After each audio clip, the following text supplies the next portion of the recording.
Hello, and welcome. I'm so glad you found your way here tonight. If you're feeling tired, or your mind has been turning with the day's concerns, you can let all of that rest now. There's nothing you need to do but listen, or drift, or simply let these words become a gentle background hum as you settle into comfort. Tonight, we're going to explore something quietly magical, something that glows softly in the darkness of the natural world. We're going to learn about bioluminescent organisms, those remarkable living things that make their own light. And as we move through this topic together, you'll discover that the science behind this glow is as soothing as it is fascinating. If you'd like more of these calm journeys through science, you're welcome to follow along, though there's no pressure at all. What matters most is that you're here now and that you're ready to let yourself relax. So take a breath, let your shoulders drop, and we'll begin. Bioluminescence is simply the production of light by living organisms. It's a soft, cool light, not born from heat or flame, but from a quiet chemical reaction happening inside cells. When you see a firefly pulse in a summer garden, or imagine the glow of creatures deep in the ocean, you're witnessing one of nature's most gentle phenomena. This light doesn't burn. It doesn't consume in the way fire does. It emerges, it glows, and it fades, all as part of the rhythm of life. The word itself is a combination of two ideas: bio, meaning life, and luminescence, meaning light emitted without heat. It's a cold light, a living light, and it exists in more places and more forms than most of us ever realize. From the surface of the sea to the forest floor, from the depths of the ocean to the bark of rotting trees, bioluminescence appears wherever life has found a reason to glow. And there are so many reasons. Some creatures use light to attract mates, sending signals through the dark like little beacons of connection. Others use it to lure prey, dangling glowing appendages in the blackness, patient and still. Some flash their light to startle predators, a sudden burst of brightness in the void. And some, in ways we're only beginning to understand, seem to glow simply because it helps them survive in environments where light is scarce and every advantage matters. The chemistry at the heart of bioluminescence is surprisingly elegant. It involves a molecule called luciferin, a name that sounds almost mythical, derived from the Latin word for light bringer. Luciferin reacts with oxygen in the presence of an enzyme called luciferase, and this reaction releases energy in the form of light. It's a quiet exchange, a molecular conversation that results in a glow. No heat, no noise, just light emerging from the darkness. What's soothing to know is that this process is incredibly efficient. Unlike a light bulb, which loses most of its energy as heat, bioluminescent reactions convert nearly all their energy into light. Some organisms achieve efficiencies close to 100%. It's a reminder that nature, given millions of years to refine a process, often arrives at solutions more elegant than anything we've yet designed. Different organisms use different versions of luciferin. The luciferin in a firefly is not the same as the luciferin in a glowing jellyfish or a luminous bacterium. Each has been shaped by evolution to suit the needs of its host, to glow at the right wavelength, at the right intensity, in the right conditions. It's a beautiful example of convergent evolution, where unrelated creatures arrive at similar solutions, each in their own way, each with their own molecular toolkit. And here's something quietly wonderful. Bioluminescence has evolved independently at least 40 times across the tree of life. That means that in 40 separate lineages, in 40 different contexts, life discovered how to make light. It's not a rare accident. It's a recurring theme, a strategy that works, a tool that life returns to again and again. In the ocean, bioluminescence is especially common. Some scientists estimate that up to 90% of animals living in the deep sea are capable of producing light. Imagine that. In the vast, dark waters below the reach of sunlight, nearly every creature you might encounter glows. It's a world lit not by the sun or moon, but by life itself, by the soft signals and pulses of countless organisms communicating, hunting, hiding, and simply existing. The ocean's bioluminescence often appears blue or blue-green. This is because blue light travels farthest through seawater. Other colors are absorbed more quickly, fading within meters, but blue light can carry a signal across greater distances. So evolution has tuned the glow of many marine organisms to this wavelength, maximizing the reach of their light in a medium that swallows most other colors. On land, bioluminescence is less common, but no less enchanting. Fireflies are perhaps the most familiar example. Their gentle flashes punctuating warm evenings. Each species of firefly has its own pattern, its own rhythm of light, a kind of Morse code written in bioluminescence. Males fly and flash, and females, perched on leaves or grass, respond with their own time glow. It's a conversation, a courtship conducted in light.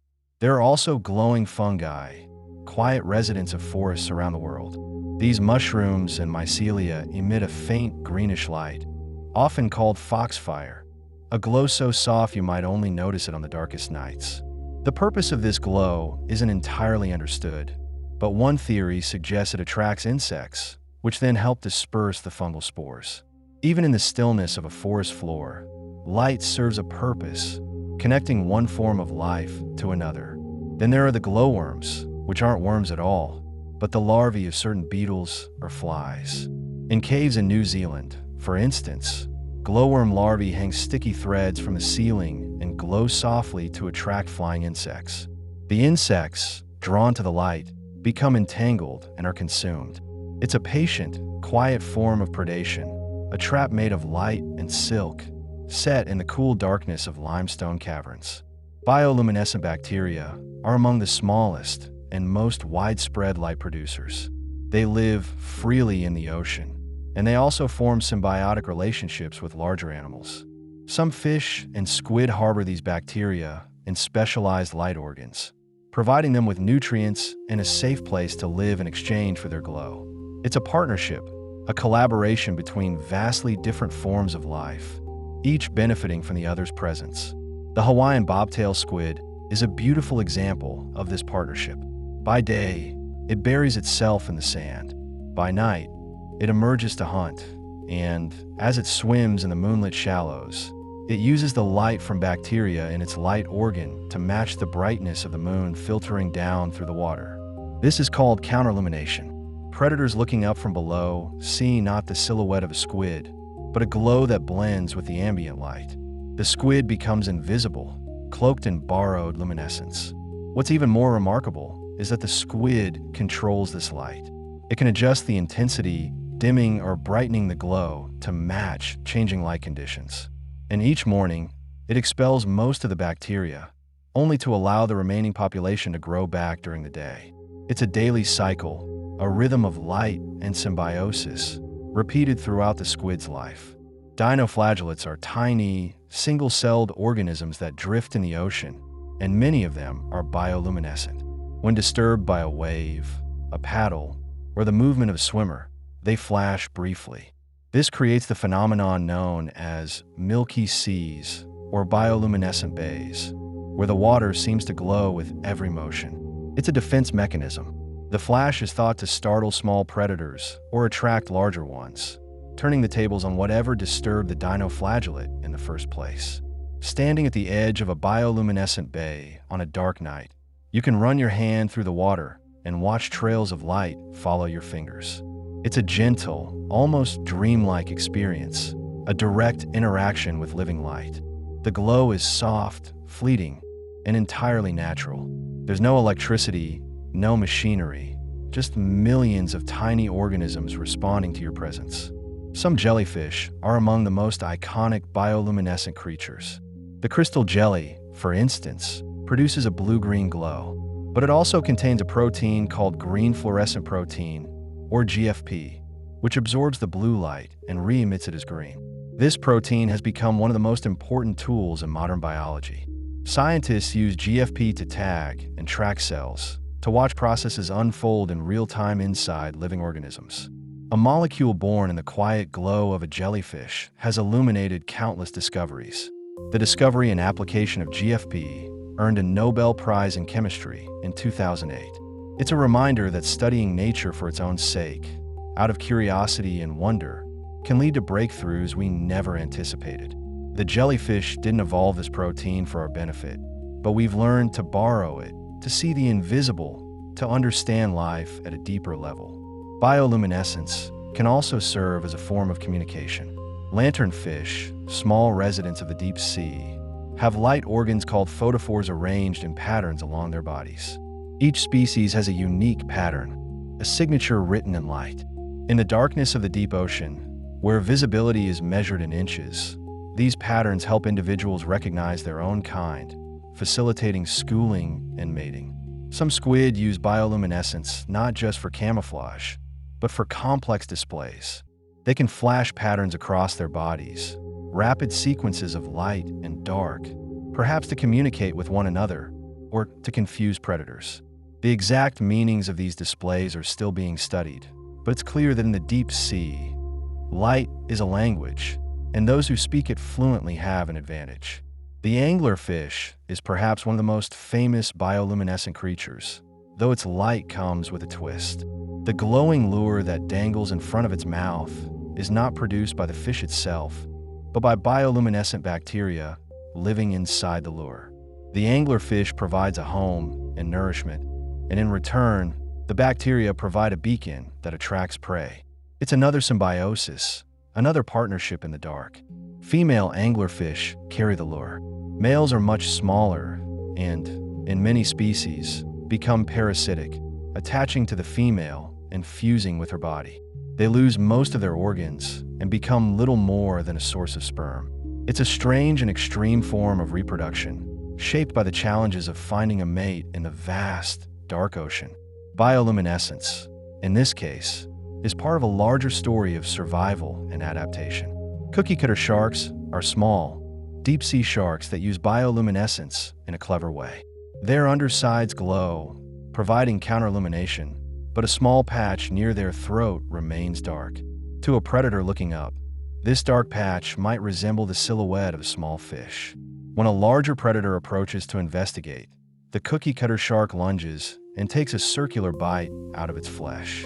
It's an ambush predator that uses light, or the absence of it, as bait. Even in the deep sea, where food is scarce and life is slow, bioluminescence provides opportunities. Many deep-sea creatures have large eyes, adapted to detect even the faintest glimmers of light. In this environment, a single photon can mean the difference between finding food or going hungry, between recognizing a mate or missing the chance to reproduce. Some organisms use bioluminescence to create a burglar alarm. When attacked, they release glowing chemicals into the water, creating a bright cloud that draws the attention of larger predators. The attacker, suddenly illuminated and exposed, may become prey itself. It's a defensive strategy that turns the tables, using light as a call for help. The ostracod, a tiny crustacean, uses bioluminescence in courtship. Males release glowing clouds of mucus into the water in intricate patterns, spirals and loops that hang in the darkness like underwater fireworks. Females observe these displays and choose mates based on the quality and complexity of a light show. It's a performance, a dance of light in the ocean, driven by the same evolutionary pressures that shape songs and colors and displays across the animal kingdom. There are also bioluminescent worms that live on the ocean floor. Some create glowing trails as they move, while others produce light when disturbed. The purpose isn't always clear, but the effect is mesmerizing. Imagine a worm, soft and segmented, leaving a glowing path in the mud, a temporary signature of its passage through the dark. On land, certain species of click beetles produce bioluminescence. In Central and South America, these beetles glow with such intensity that people have historically used them as natural lanterns, placing them in cages or gourds to light their way at night. The light is bright enough to read by, a living alternative to candles or torches. Railroad worms, the larvae of certain beetles, have a particularly striking appearance. They have pairs of glowing spots along their sides, usually green or yellow, and a red glowing spot on their head. The red light is unusual in bioluminescence and may help the larva see without revealing its position to prey, since many insects cannot perceive red light. It's a form of stealth illumination, a way to navigate without giving oneself away. Bioluminescent organisms exist at every depth of the ocean. Near the surface, dinoflagellates and small jellyfish create shimmering displays. In the twilight zone, hundreds of meters down, lanternfish and hatchetfish use photophores for camouflage and communication. In the abyssal zone, thousands of meters deep, anglerfish and other strange creatures produce light in one of the darkest environments on Earth. The deepest known bioluminescent organism is a type of sea cucumber, found at depths exceeding 6,000 meters. Even there, in the crushing pressure and near-freezing temperatures, life finds a way to glow. It's a testament to the versatility of bioluminescence, a tool that works in almost any condition, as long as there's life to wield it. Some bioluminescent organisms are incredibly long-lived. Certain deep-sea corals, for instance, can live for hundreds or even thousands of years. While not all corals are bioluminescent, some produce glowing proteins, and their slow, steady lives remind us that bioluminescence is not always about quick flashes and sudden displays. Sometimes it's a quiet, enduring presence. Bioluminescence can also be seasonal. In some coastal areas, bioluminescent plankton blooms occur at certain times of the year, turning the water into a glowing spectacle. These blooms are influenced by temperature, nutrient availability, and other environmental factors. They're a reminder that even light is part of the rhythm of the seasons, waxing and waning with the cycles of the earth. There are bioluminescent organisms in freshwater, too, though they're rarer than their marine counterparts. Some species of freshwater limpets and certain insect larvae produce light. The reasons are often similar: communication, defense, or attraction. Even in rivers and lakes, where light behaves differently than in the ocean, bioluminescence finds a niche. Bioluminescence is not limited to animals. Some single-cell protists, some bacteria, and some fungi all produce light. It's a trait that spans kingdoms, a shared solution to shared problems. Whether you're a bacterium in a fish's light organ or a mushroom on a forest floor, the ability to produce light can open doors, create opportunities, and shape your relationship with the world around you. The study of bioluminescence is called photobiology, and it has a long history. Aristotle wrote about glowing fish. Pliny the Elder described luminous jellyfish. For centuries, sailors reported strange glows in the ocean, lights that moved and pulsed and defied easy explanation. It wasn't until the development of modern chemistry and biology that we began to understand the mechanisms behind these phenomena. In the 17th century, Robert Boyle conducted experiments showing that bioluminescence required air. He placed glowing wood in a vacuum and watched the light fade, then restored the air and saw it return. It was an early clue that oxygen played a role, a hint at the chemical nature of the glow. In the 19th century, Raphael Du Bois isolated luciferin and luciferase from bioluminescent clams. He named these substances and demonstrated that they could be separated and recombined to produce light. It was a breakthrough, a moment when the mystery began to yield to science, when the glow became something we could study, measure, and understand. Today, we know that bioluminescence is not one process, but many. Different organisms use different luciferins, different luciferases, different cofactors and conditions. The light they produce can be blue, green, yellow, or even red. It can be a brief flash or a sustained glow. It can be controlled by the nervous system, by circadian rhythms, by environmental cues. The diversity is staggering, and it reflects the incredible adaptability of life. Bioluminescence has practical applications beyond the laboratory. Researchers use bioluminescent bacteria to detect pollutants. If the bacteria are healthy, they glow. If they're exposed to toxins, the glow dims or disappears. It's a simple, elegant biosensor, a way to monitor environmental health using living light. Bioluminescent markers are also used in medical research. By tagging cancer cells with luciferase, scientists can track the spread of tumors in living animals, watching in real time as treatments work or fail. It's a powerful tool, one that allows us to see inside the body without invasive procedures, to watch biology unfold in ways that were impossible just a few decades ago. In agriculture, bioluminescent plants have been developed as a proof of concept. Imagine a tree that glows softly at night, providing natural lighting for streets and parks without electricity. While still experimental, It's an idea rooted in the same principles that light up the ocean and the forest floor. Life, given the right tools, can be a source of illumination. Bioluminescence also inspires art and culture. From ancient myths about glowing seas to modern films and literature, the image of living light captures the imagination. It's a symbol of mystery, of the unknown, of the beauty that exists in places we rarely see. It reminds us that the world is full of wonders, quietly glowing in the dark, waiting to be discovered. There's something deeply calming about bioluminescence. Perhaps it's the softness of the light, the way it doesn't glare or overwhelm. Perhaps it's the knowledge that this light is alive, part of a living system, connected to the rhythms of nature. Or perhaps it's simply the beauty of it, the way a glowing jellyfish or a firefly can stop us in our tracks and make us pause, make us wonder, make us feel, for a moment, that the world is a magical place. And it is.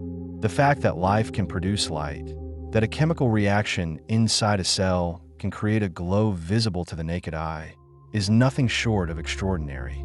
It's a reminder that science and wonder are not opposites. Understanding how something works doesn't diminish its beauty. If anything, it deepens it. As you lie here, letting these facts wash over you, you might imagine yourself floating in a dark ocean, surrounded by gentle pulses of blue-green light, or walking through a forest at night, where mushrooms glow faintly on fallen logs, or standing on a beach, watching the waves break in cascades of living sparks. These are real places, real phenomena, accessible to anyone willing to seek them out. But for now, you don't need to go anywhere. You can simply rest, knowing that somewhere in the world, right now, a firefly is flashing, a jellyfish is glowing, a bacterium is lighting up the darkness. Life is making light quietly and continuously, in 1,000 different ways, in 1,000 different places. Bioluminescence is a conversation between chemistry and biology, between individual organisms and their environments, between the need to survive and the capacity to adapt. It's a conversation that has been going on for hundreds of millions of years, long before humans arrived to witness it, and it will continue long after we're gone. Some of the earliest evidence of bioluminescence comes from the fossil record, though it's indirect. We can't see the glow of ancient creatures, but we can infer it from the structures they left behind, from the presence of light organs in fossilized fish, from the evolutionary relationships between modern bioluminescent species and their ancestors. Life has been glowing for a very long time, and it glows for reasons that are both practical and profound. Practical, because light helps organisms survive, reproduce, and navigate their worlds. Profound, because in the act of glowing, life reveals something about itself, about its creativity, its resilience, its endless capacity for innovation. Every bioluminescent organism is a solution to a problem. How do I find a mate in the dark? How do I avoid being eaten? How do I catch food when I can't see? How do I communicate when sound doesn't travel well? The answers, written in light, are as varied as the organisms themselves. And yet, there's a unity to it. Whether it's a firefly in our backyard or a deep-sea squid miles below the surface, the basic chemistry is similar. Luciferin, luciferase, oxygen, light. It's a theme with countless variations, a melody played in different keys, at different tempos, but always recognizable. This unity is soothing. It tells us that life, for all its diversity, is connected. The same principles that allow a bacterium to glow allow a jellyfish to glow. The same evolutionary pressures that shaped bioluminescence in the ocean also shaped it on land. We're all part of the same story, the same grand experiment, the same unfolding of possibility. Bioluminescence also reminds us of the limits of our perception. Most bioluminescent organisms live in places we rarely visit: the deep ocean, the darkest forests, the hidden corners of the world. Their light is often faint, visible only in complete darkness, easily drowned out by artificial lights. In our brightly lit cities, we've lost touch with these glows, but they're still there, still shining, still part of the fabric of life. To see bioluminescence, you often need to seek out darkness. You need to turn off the lights, let your eyes adjust, and wait. It's a practice in patience, in stillness, in allowing the world to reveal itself on its own terms. And when the light finally appears, it's all the more precious for the waiting. There's a kind of meditation in that. In a world that's always rushing, always demanding our attention, bioluminescence asks us to slow down, to be quiet, to simply observe. It doesn't perform on command. It doesn't care whether we're watching. It simply is, glowing in its own time, for its own reasons. And perhaps that's the most relaxing fact of all. Bioluminescence doesn't need us. It existed long before we did, and it will exist long after. It's not a show put on for our benefit. It's life, doing what life does, finding ways to survive, to thrive, to fill every available niche with creativity and light. We're just lucky enough to witness it. Lucky enough to live in a time when we can study it, understand it, and appreciate it. Lucky enough to know that when we close our eyes and imagine a glowing ocean or a forest lit by foxfire, we're not imagining something fantastical. We're imagining something real, something that exists right now, somewhere in the world. So as you drift towards sleep, let yourself hold that image. Let yourself feel the calm that comes from knowing the world is full of gentle, living light. Let yourself relax into the knowledge that nature is endlessly inventive, endlessly beautiful, and that there's always more to learn, more to discover, more to wonder at. Bioluminescence is a gift, quietly offered, asking nothing in return. And tonight, as you rest, you can carry that gift with you, a soft glow in the darkness, a reminder that even in the deepest night, life finds a way to shine. And as we drift deeper into this glowing world, we find ourselves drawn toward the ocean's middle layers, that vast twilight realm where sunlight fades to the faintest whisper of blue. Here, in what scientists call the mesopelagic zone, stretching from about 200 meters down to 1,000, more creatures produce their own light than anywhere else on Earth. It is a place of perpetual dusk, where the rules of visibility shift entirely, and where bioluminescence becomes not a curiosity, but a fundamental language of survival. The water around you would feel cool and quiet, the pressure gently increasing, and in every direction, if you could somehow float here and watch, you would see flickers and pulses, streaks and clouds of living light moving through the darkness like slow constellations. The hatchetfish drifts through these middle waters with a body so thin it nearly disappears when viewed from the front. Its silvery sides catch what little light filters down from above. But more remarkably, along its belly runs a series of light-producing organs called photophores, arranged in precise rows like tiny windows. These organs glow with a soft blue-green light that matches exactly the faint illumination coming from the surface far above.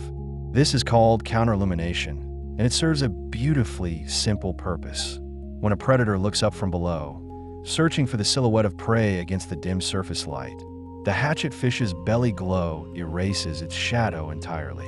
It becomes invisible not by darkness, but by matching the background light so perfectly that its outline dissolves into the surrounding water.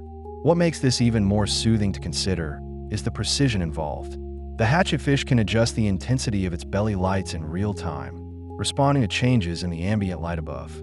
As the sun moves across the sky, far overhead, as clouds pass, as day shifts toward evening, the fish continuously fine-tunes its glow. This is not a conscious calculation, but an elegant automatic response, a quiet conversation between light-sensing cells and light-producing organs, a biological dimmer switch that operates beneath awareness. The hatchetfish simply exists, and its body handles the complexity, allowing it to drift through the twilight waters in relative safety, its form erased by its own gentle light. Many other creatures in the mesopelagic employ this same strategy. Lanternfish, which are among the most abundant vertebrates on Earth by sheer numbers, carry photophores arranged in species-specific patterns along their bellies and sides. Each species has its own signature arrangement, like a unique constellation, and this helps them recognize their own kind in the vastness of the twilight zone. Some have lights near their eyes, some along their lateral lines, some clustered near their tails. During the day, these fish often rest in deeper, darker waters, and as night falls, they rise toward the surface to feed on plankton, participating in what is called the diel vertical migration, the largest movement of biomass on the planet.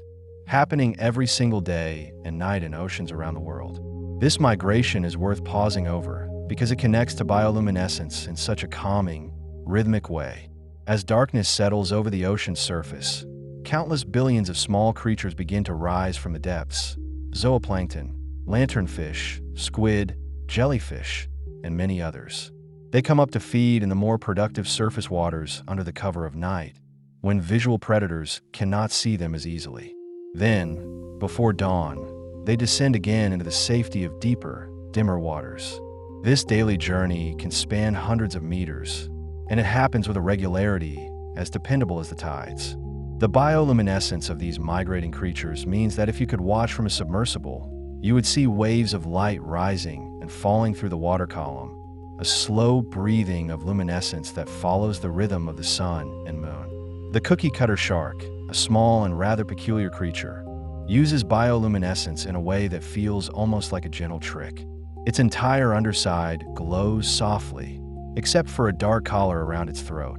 When seen from below, this dark patch against an otherwise glowing belly looks like the silhouette of a much smaller fish. Larger predators, drawn to what they think is an easy meal, approach from below, and the cookie-cutter shark, rather than fleeing, quickly twists and bites a neat circular plug of flesh from the larger animal's side, then disappears into the darkness. It is a startling strategy, but delivered in such a quiet, efficient way that it almost feels like a magic trick performed in slow motion. The shark does not chase or fight. It simply waits, glowing softly, and lets the ocean bring its opportunities to it. Jellyfish, those ancient drifters, often possess bioluminescence that serves both as defense and a spectacle. The crystal jellyfish, Echoria victoria, is particularly important to our story, not just for its own soft glow, but for what humans learn from it. This jellyfish produces green light along the edge of its bell, a gentle pulsing ring that appears when the animal is disturbed. The light comes from a protein called green fluorescent protein, or GFP, which absorbs blue light from the jellyfish's own bioluminescent reaction and re-emits it as green. Scientists isolated this protein decades ago, and it has since become one of the most important tools in biological research, used to tag and visualize proteins, cells, and processes inside living organisms.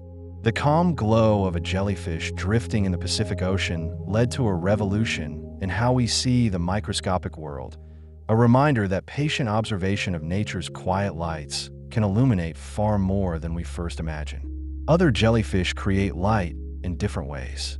The comb jelly, though not a true jellyfish, produces shimmering waves of color as it moves through the water. These are not bioluminescent colors, but structural colors, created by the diffraction of light through rows of tiny hair-like cilia that beat in coordinated waves to propel the animal. However, many comb jellies are also bioluminescent, producing flashes of blue or green light when disturbed. The combination of shimmering rainbow waves and sudden blue flashes makes them among the most visually enchanting creatures in the sea, like living stained glass drifting through the dark. The vampire squid, despite its rather dramatic name, is a gentle creature of the deep, feeding primarily on marine snow, the slow drift of organic particles falling from the surface. It lives in the oxygen minimum zone, where oxygen levels are so low that few predators can survive, a quiet refuge in the deep. When threatened, the vampire squid does not flee quickly. Instead, it turns itself inside out, pulling its webbed arms up and over its body to form a dark, spiny cloak. At the same time, it releases bioluminescent mucus from the tips of its arms, creating a glowing cloud that hangs in the water. This cloud of light confuses and distracts the predator, while the squid drifts away slowly, almost lazily, into the surrounding darkness. The glowing mucus lingers, a decoy made of light, allowing the squid to escape without expending much energy at all. This use of bioluminescent mucus is not unique. Many deep-sea creatures produce glowing slime when disturbed. Certain species of ostracods, tiny crustaceans, release clouds of luminous chemicals into the water when attacked. The predator bites into a mouthful of glowing goo instead of flesh, and the ostracod escapes. Some species use this defensively, while others use it in courtship. Male ostracods of certain species produce elaborate glowing displays, pulsing and spiraling upward through the water in species-specific patterns, like underwater fireworks, to attract females. Each species has its own rhythm and sequence, a bioluminescent love song written in light and time. In the deepest parts of the ocean, where no sunlight ever reaches, bioluminescence is the only light. The abyssal zone, from about 4,000 meters down to the ocean floor, is a realm of cold, pressure, and stillness. Yet even here, life glows. Anglerfish drift slowly through the blackness, their famous lures dangling in front of their mouths, glowing with the light of symbiotic bacteria. These bacteria live inside a specialized structure called the esca, and the anglerfish provides them with nutrients and oxygen while they provide the light. It is a quiet partnership, a collaboration that allows the anglerfish to attract prey without expending its own energy to produce light. The prey, drawn to the only light in an otherwise endless dark, approach the lure and are swallowed in an instant. Female anglerfish are the ones who carry the lure. Males are much smaller and, in many species, live as parasites attached to the female's body. When a tiny male finds a female in the vast darkness, he bites onto her and fuses permanently, his body gradually merging with hers until he is little more than a pair of gonads supplying sperm when needed. It is a strange and extreme adaptation, but it solves the problem of finding a mate in an environment where encounters are rare. The female drifts through the abyss, glowing lure extended, and she carries her mate with her, a quiet biological solution to the challenge of reproduction in the deep. The stoplight loosejaw fish has evolved a particularly clever variation on bioluminescence. Most bioluminescent organisms produce blue or green light, because these wavelengths travel farthest through seawater. But the stoplight loosejaw produces red light from photophores beneath its eyes. Most deep-sea creatures cannot see red light. Their vision is tuned to blue and green. This means the loosejaw can shine its red light like a private spotlight, illuminating prey without alerting them to its presence.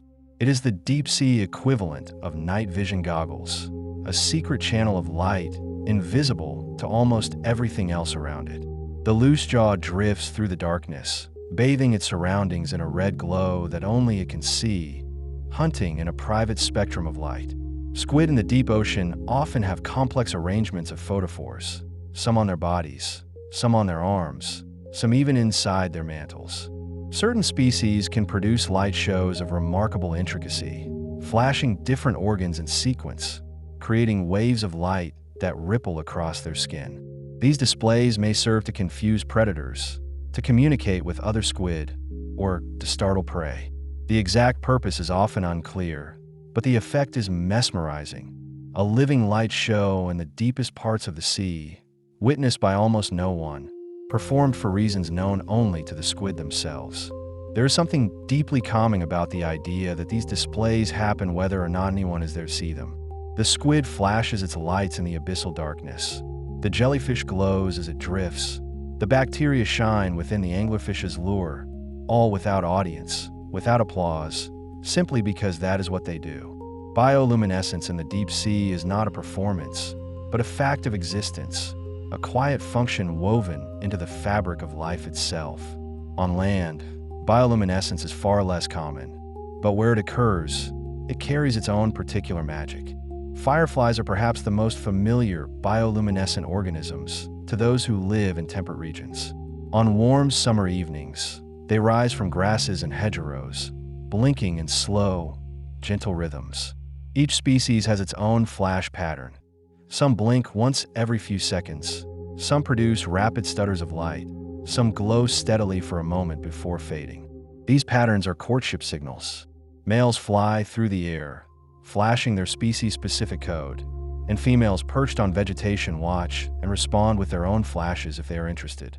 What makes this exchange so soothing is its predictability and its patience. The male does not rush. He flies slowly, flashing at regular intervals, waiting for a response. The female does not respond to every flash. She waits, evaluates, and only signals back if the pattern is correct.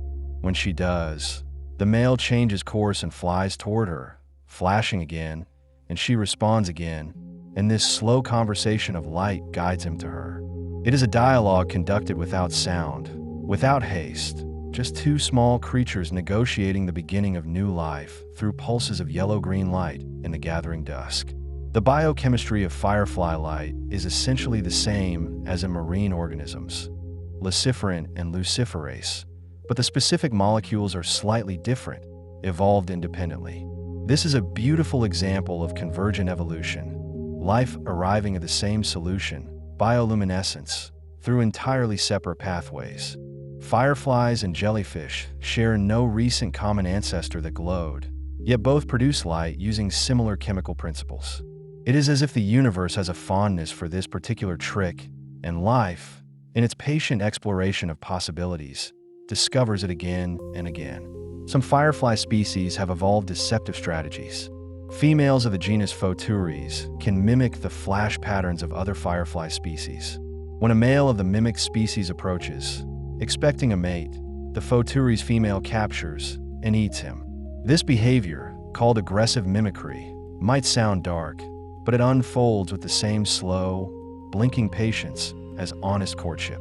The female simply waits, flashing her false signal into the night, and the males come to her, drawn by a light that means something different than they believe. It is a reminder that even in the gentle glow of fireflies, survival and reproduction intertwine in complex ways. In the forests of Appalachia, there is a species of firefly, Photinus carolinus, that synchronizes its flashing. For a few weeks each summer, thousands of males gather and begin to blink in unison, creating waves of light that sweep across the hillsides. The exact mechanism of this synchronization is still being studied, but it appears to involve each firefly adjusting its rhythm in response to the flashes it sees around it, a form of self-organizing behavior. No leader dictates the rhythm. It emerges from the interactions of many individuals, each one making tiny adjustments until the whole group pulses as one. Watching this phenomenon is like witnessing a conversation between mathematics and biology, a living proof that order can arise from simplicity and patience. Glowworms, which are the larval or flightless adult females of certain beetle species, produce light to attract prey or mates, depending on the species. In New Zealand and Australia, the larvae of fungus gnats create glowing displays inside caves. They hang from the cave ceiling on sticky silk threads, and their bodies glow with a soft blue-green light. Insects flying through the cave are attracted to the light, become entangled in the threads, and are reeled up and eaten. Entire cave chambers can be filled with thousands of these glowing larvae, creating a starry sky underground, a mirror of the night above, formed not by distant suns, but by the patient hunger of tiny insects. These glowworm caves have become quiet pilgrimage sites, places where people float in boats through the darkness and gaze up at the living constellations above them.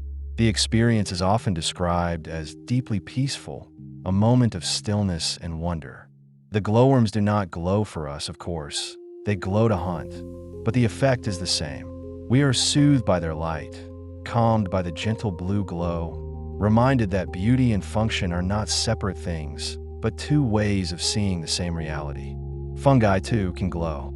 There are over 70 species of bioluminescent fungi found in forests around the world, particularly in tropical and subtropical regions. They grow on decaying wood, and at night, they emit a soft greenish glow. The light is produced in the same general way as in other organisms, through a luciferin-luciferase reaction, though the specific chemicals are unique to fungi. For a long time, scientists were unsure why fungi would bother to produce light. They do not have eyes, so the light is not for their own benefit. Recent research suggests that the glow attracts insects, which then help disperse the fungal spores, much like flowers attract pollinators. The fungi glow, insects come, spores are carried away, and the forest is quietly seeded with new growth. Walking through a forest at night and encountering glowing fungi is a strange and gentle experience. The light is dim, easily missed if you are not looking carefully, but once you see it, the forest seems transformed. Fallen logs become faint lanterns, and the ground is dotted with soft green lights. It is a reminder that even decay is part of the cycle, that the breaking down of old wood is not an ending but a transformation, and that even in decomposition, there is light. Some species of earthworms are bioluminescent, particularly in the genus Diplocardia. When disturbed, they secrete a glowing mucus from their skin. The purpose is likely defensive, startling a predator or making the worm distasteful. The glow is brief and faint, but it is enough. The worm, so often associated with darkness and soil, carries within it the same chemistry of light that illuminates the deep sea and the summer sky. Even some millipedes glow. Certain species in the genus Motixia, found in the mountains of California, are bioluminescent. They produce a steady glow along their sides, and researchers believe this serves as a warning signal to predators. Millipedes are often toxic or distasteful, and the glow may advertise this fact, much like the bright colors of poison dart frogs. Predators learn to associate the glow with a bad experience and avoid glowing millipedes in the future. It is a quiet form of communication, a way of saying, without sound or movement, I am not good to eat. Bioluminescence in terrestrial organisms is rare compared to the ocean, and this rarity makes each example feel precious. The firefly, the glowworm, the glowing fungus, they are small exceptions in a largely dark world, little pockets of living light that remind us that the chemistry of bioluminescence is not confined to the sea. Life has carried this ability onto land, into forests and caves and mountainsides, and it glows there still, quietly, patiently, whether or not we notice. There is also a fascinating connection between bioluminescence and circadian rhythms. Many bioluminescent organisms produce light according to daily cycles, glowing more at certain times of day or night. Dinoflagellates, for instance, produce more luciferin and luciferase during the night, so their glow is strongest after dark. This is regulated by internal biological clocks, the same kinds of clocks that govern our own sleep and wakefulness. The dinoflagellate, drifting in the ocean, somehow knows whether it is day or night and adjusts its chemistry accordingly. It is a beautiful example of how life keeps time, even in environments where day and night are not marked by visible sunrise and sunset. In the deep sea, where no sunlight penetrates, some organisms still maintain circadian rhythms, possibly inherited from ancestors that lived in shallower waters, or possibly synchronized to other cues like temperature fluctuations or the movements of migrating prey. The persistence of these rhythms and the constant darkness of the abyss is a reminder that life carries its history within it, that the patterns established long ago continue to echo through generations, even when the original context has changed. The study of bioluminescence has also taught us about the importance of oxygen. The luciferin-luciferase reaction requires oxygen to produce light. In environments where oxygen is scarce, bioluminescence becomes difficult or impossible. This means that bioluminescent organisms are, in a sense, indicators of oxygen availability. Where they glow, there is oxygen. Where they do not, oxygen may be limited. This has practical implications for understanding ocean health. Changes in bioluminescence patterns can signal changes in oxygen levels, which in turn can indicate shifts in ocean circulation, temperature, or nutrient availability. Some bacteria use bioluminescence as a way to signal their population density, a phenomenon called quorum sensing. When bacterial cells are few and far apart, they produce luciferin but do not glow noticeably. As their numbers increase, the concentration of a signaling molecule in the environment also increases. When this molecule reaches a threshold level, it triggers the bacteria to ramp up light production. Suddenly, the entire population begins to glow brightly. This allows the bacteria to coordinate their behavior, turning on bioluminescence only when there are enough of them to make the light visible and useful. It is a form of collective decision-making, a way for single-celled organisms to act as a group, and it reveals a surprising sophistication in even the simplest forms of life. The Hawaiian bobtail squid, Euprymna scolops, has a special relationship with the bioluminescent bacterium Vibrio fish sherry. The squid has a light organ in its mantle, and each night, it harvests bacteria from the surrounding seawater and cultivates them inside this organ. The bacteria multiply and begin to glow, and the squid uses this light for counter-illumination, just like the hatchet fish. During the day, the squid expels most of the bacteria and rests buried in the sand. Each night, it must re-establish the colony. This daily cycle of infection and expulsion is a remarkable example of a symbiotic relationship that resets every 24 hours, a partnership renewed each evening as the sun sets. Researchers have studied this system extensively because it offers a simple, elegant model of how animals and bacteria communicate and cooperate. The squid provides the bacteria with a safe, nutrient-rich environment, and the bacteria provide light. Both benefit, and both have evolved specific mechanisms to recognize and support each other. It is a small, glowing testament to the power of cooperation, a reminder that even across vast evolutionary distances, life finds ways to work together. The light organs of bioluminescent fish and squid are often extraordinarily complex.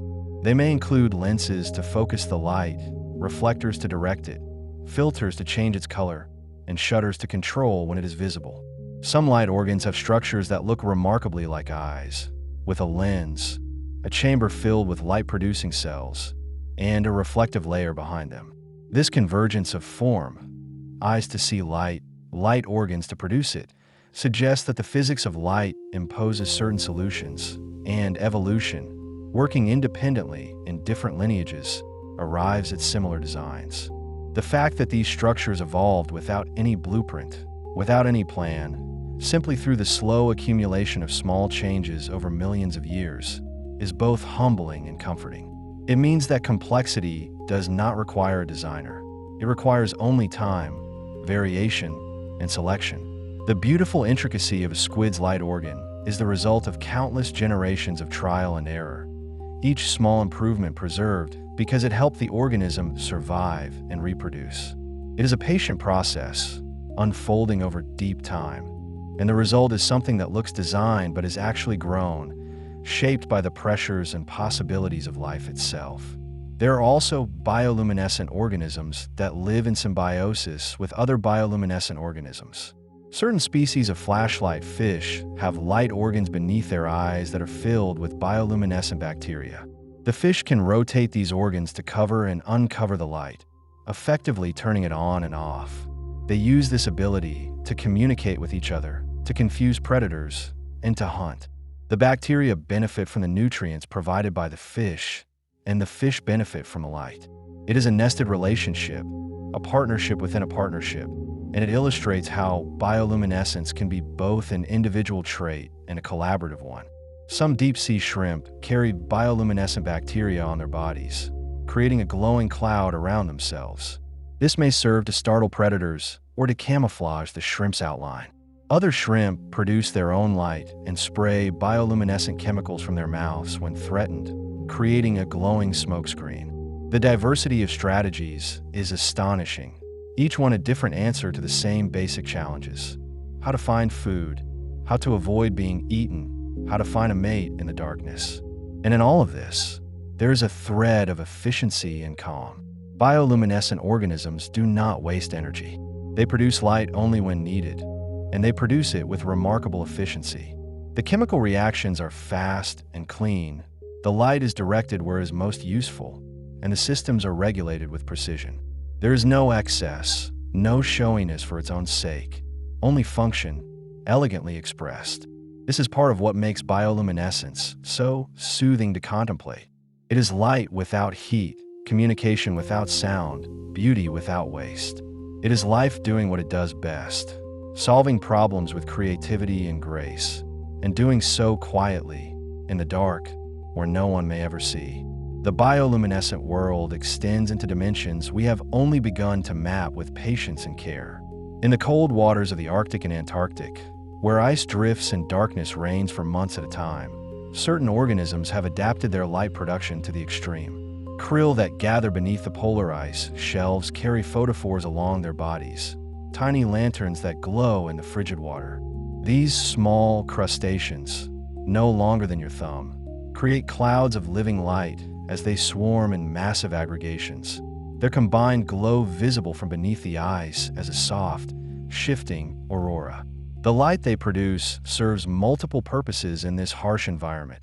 helping them maintain group cohesion in the endless winter night, and perhaps confusing the seals and whales that hunt them from below. In these polar waters, the bioluminescence operates at temperatures that would slow most chemical reactions to a crawl. Yet the luciferase systems of these cold-adapted species have evolved to function efficiently even near freezing. Their enzymes shaped by millions of years of selection to catalyze light production in conditions that seem incompatible with the delicate dance of biochemistry.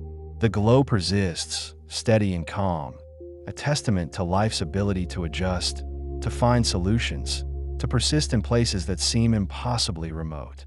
There is something deeply peaceful about imagining these lights beneath the ice, glowing without audience, without fanfare, simply existing as part of the rhythm of survival. The krill do not know they are beautiful. They do not perform. They simply are, and their light is a byproduct of being, of living, of moving through the cold water in their ancient patterns. Far from the poles, in the warm tropical waters of coral reefs, bioluminescence takes on different forms and functions. Many corals themselves possess fluorescent proteins that absorb blue light and re-emit it as green, yellow, or red, creating a subtle glow that becomes visible under certain conditions. While not technically bioluminescence in the strictest sense, since it requires an external light source rather than generating light through chemical reaction, these fluorescent proteins are closely related to the green fluorescent protein found in bioluminescent jellyfish, and they create a similar sense of gentle radiance. At dawn and dusk, when the light filtering through the water takes on particular wavelengths, the reef can seem to glow from within, a quiet luminescence that speaks to the complexity of light and life intertwined. Some fish that live among the corals have evolved to see these fluorescent patterns, their eyes specially adapted to detect wavelengths invisible to most predators. They use this hidden language of light to recognize one another, to signal readiness for mating, to establish territories in the crowded reef. It is a secret conversation happening all around, visible only to those with the right kind of vision, a reminder that the world contains layers of communication and beauty beyond our immediate perception. The study of these fluorescent proteins has transformed modern biology in ways both profound and unexpected. The green fluorescent protein, first isolated from the crystal jelly, has become one of the most important tools in cellular and molecular biology. Scientists attach it to other proteins as a glowing tag, allowing them to watch in real time as genes are expressed, as cells divide, as diseases progress or retreat. What began as a curiosity about why a jellyfish glows has become a window into the fundamental processes of life.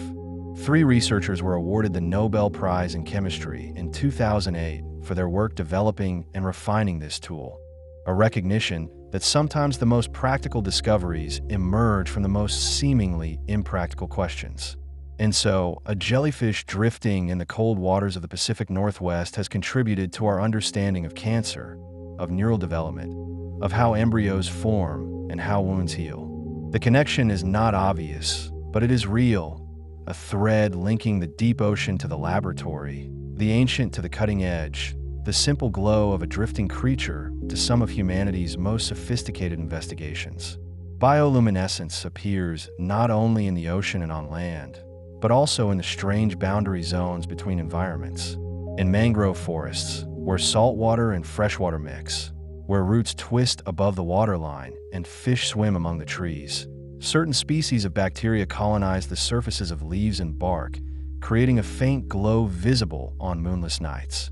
These bacteria, washed in by the tide or carried by insects, find purchase in the humid, nutrient-rich environment of the mangrove and begin their quiet work of light production. The effect is subtle, easily missed, but those who know where to look can see the trees themselves seeming to emit a soft phosphorescence, as if the boundary between water and land, between marine and terrestrial, has blurred not just physically, but luminously. In certain caves where freshwater streams flow through limestone, bioluminescent organisms create ecosystems of remarkable delicacy.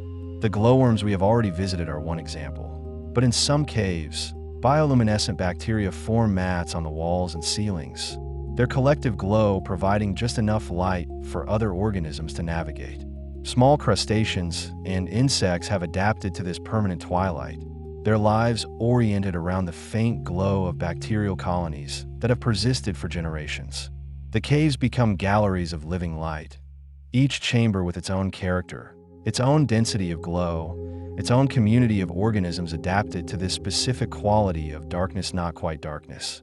These cave ecosystems are fragile, sensitive to changes in water chemistry, temperature, and the introduction of outside contaminants.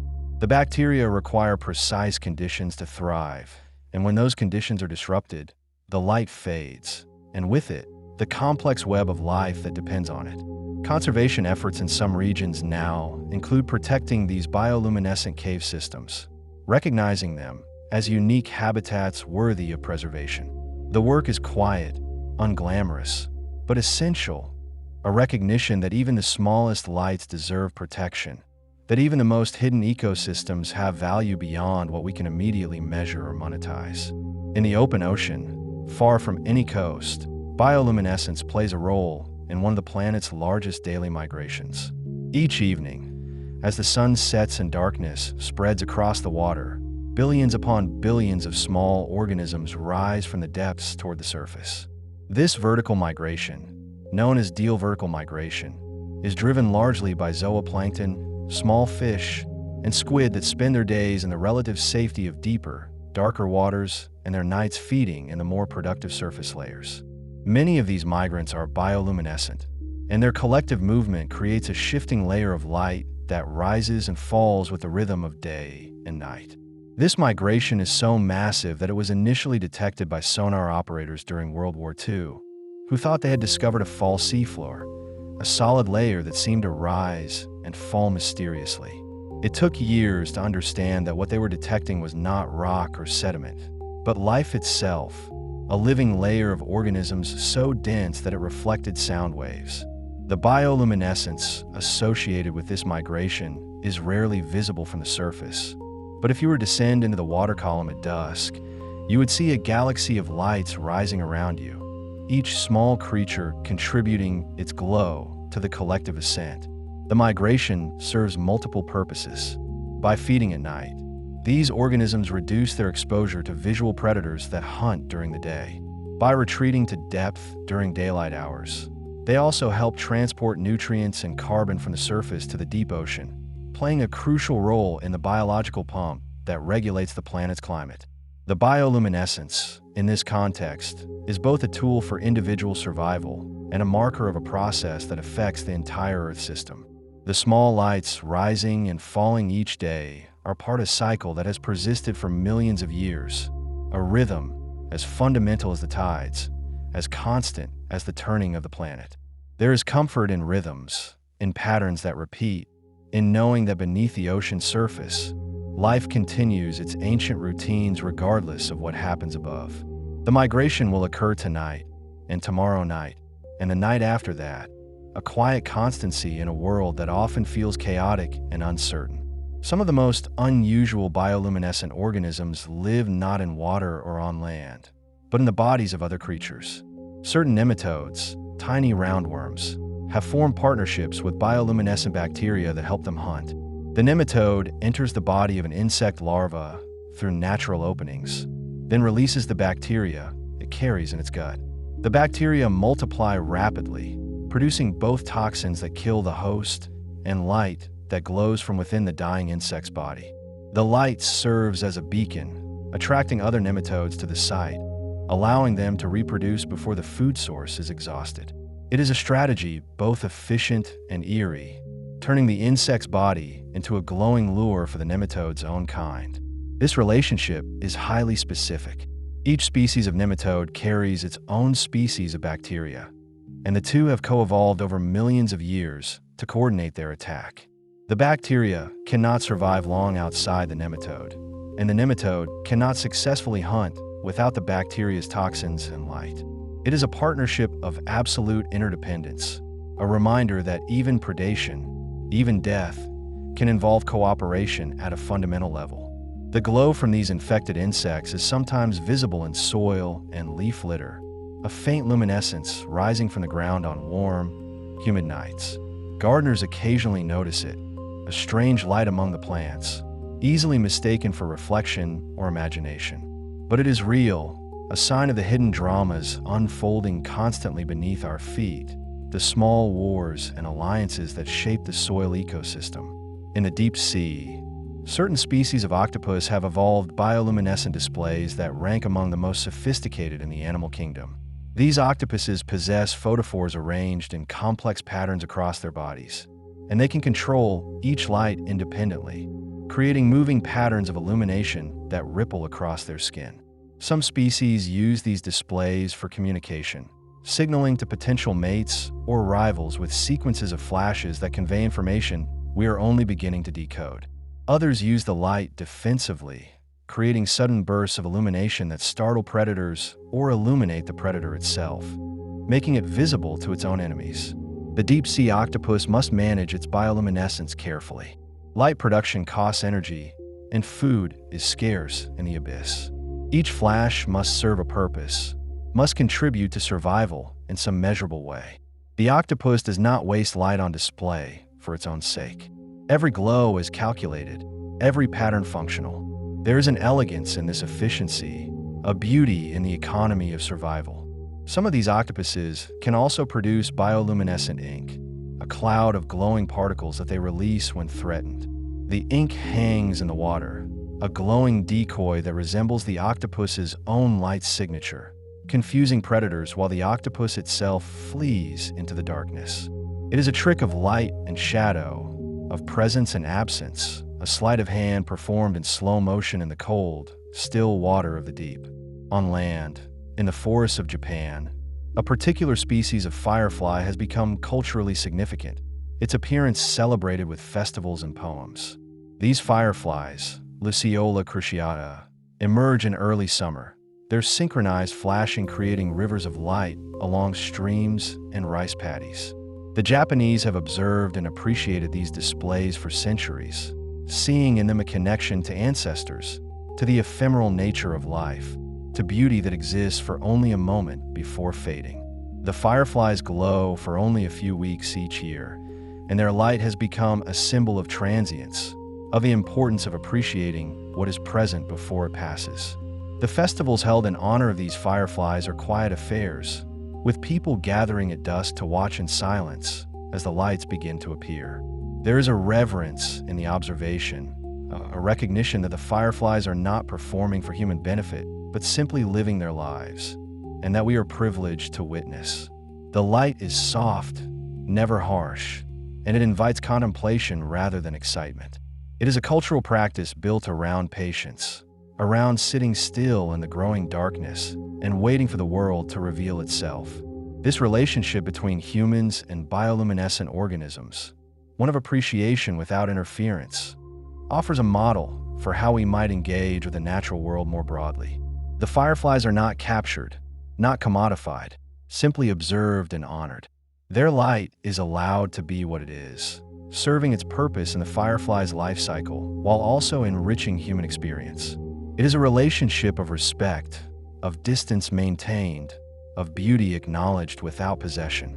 In the soil beneath our feet, bioluminescent fungi continue their slow work of decomposition, breaking down dead wood and leaf litter, recycling nutrients back into forms that plants can use. The light they produce is a side effect of this process, but it is no less remarkable for being incidental. On certain autumn nights, when conditions are right, you can walk through a forest and see the forest floor glowing faintly, the mycelium of these fungi spreading through the leaf litter like a network of tiny stars. It is a sight that requires dark adaptation, patience, and a willingness to lie down on the ground and let your eyes adjust. But for those who make the effort, the reward is a glimpse of a hidden layer of life, a reminder that the forest is alive not just in the trees and animals we can easily see, but in the soil itself, in the fungi and bacteria that do the quiet, essential work of decay. The glow of these fungi is gentle, never bright enough to read by, but sufficient to trace the outline of a log, the edge of a mushroom, the spreading threads of mycelium reaching through the dark earth. It is a light that asks nothing of you, that does not demand attention or admiration, that simply exists as part of the forest's nighttime character. There is something deeply restful about such light, about illumination that does not insist, that allows darkness to remain while offering just enough visibility to suggest shape and presence.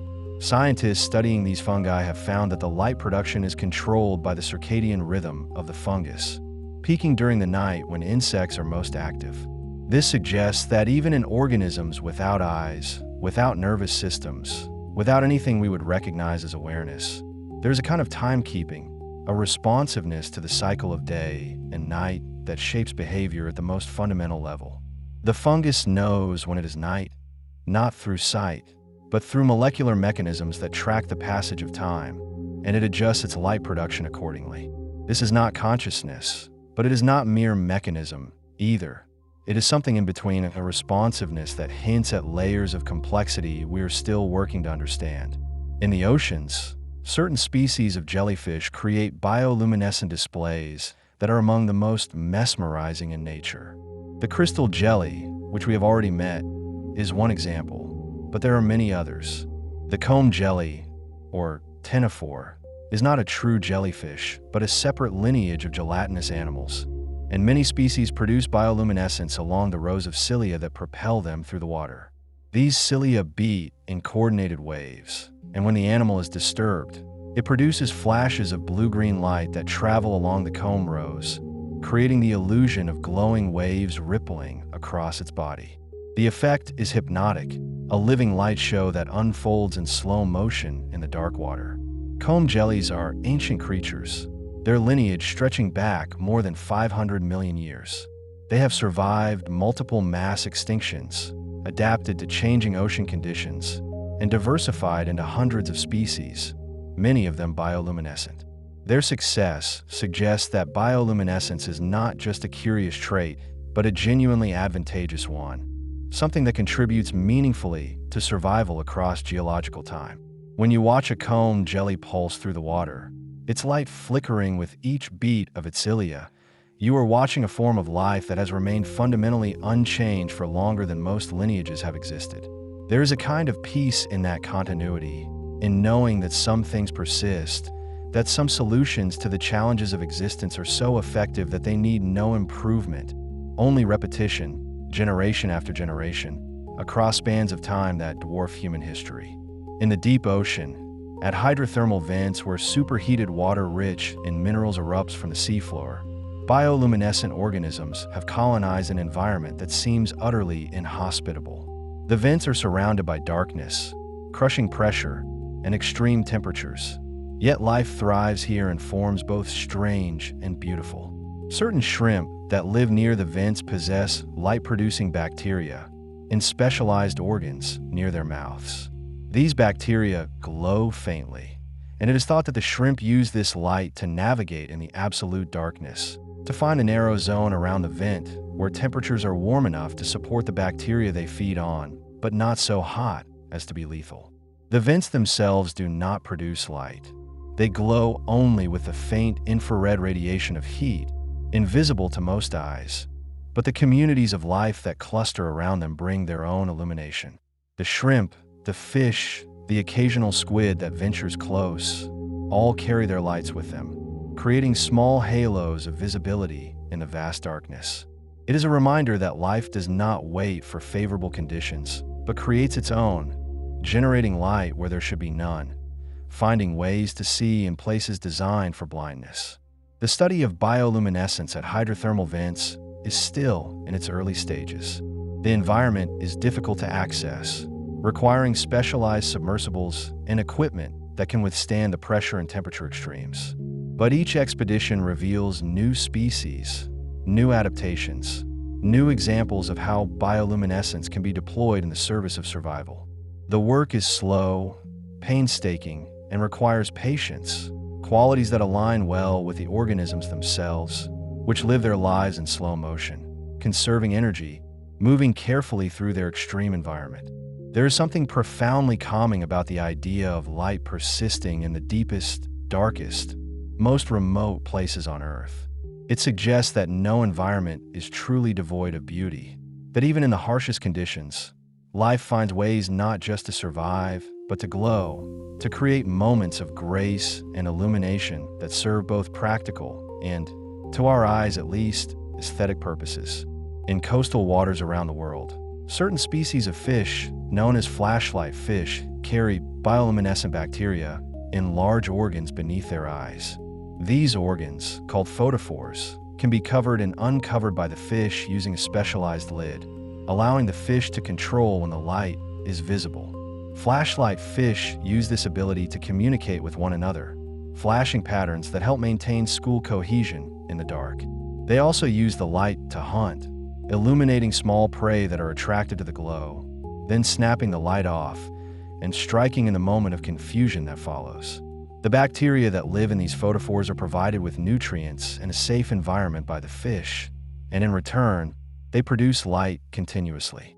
The fish does not generate the light itself, but has evolved a sophisticated way to manage and deploy the light produced by its bacterial partners.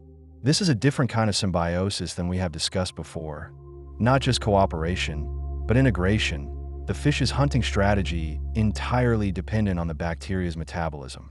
Flashlight fish are most active on moonless nights, when their bioluminescence provides the greatest advantage.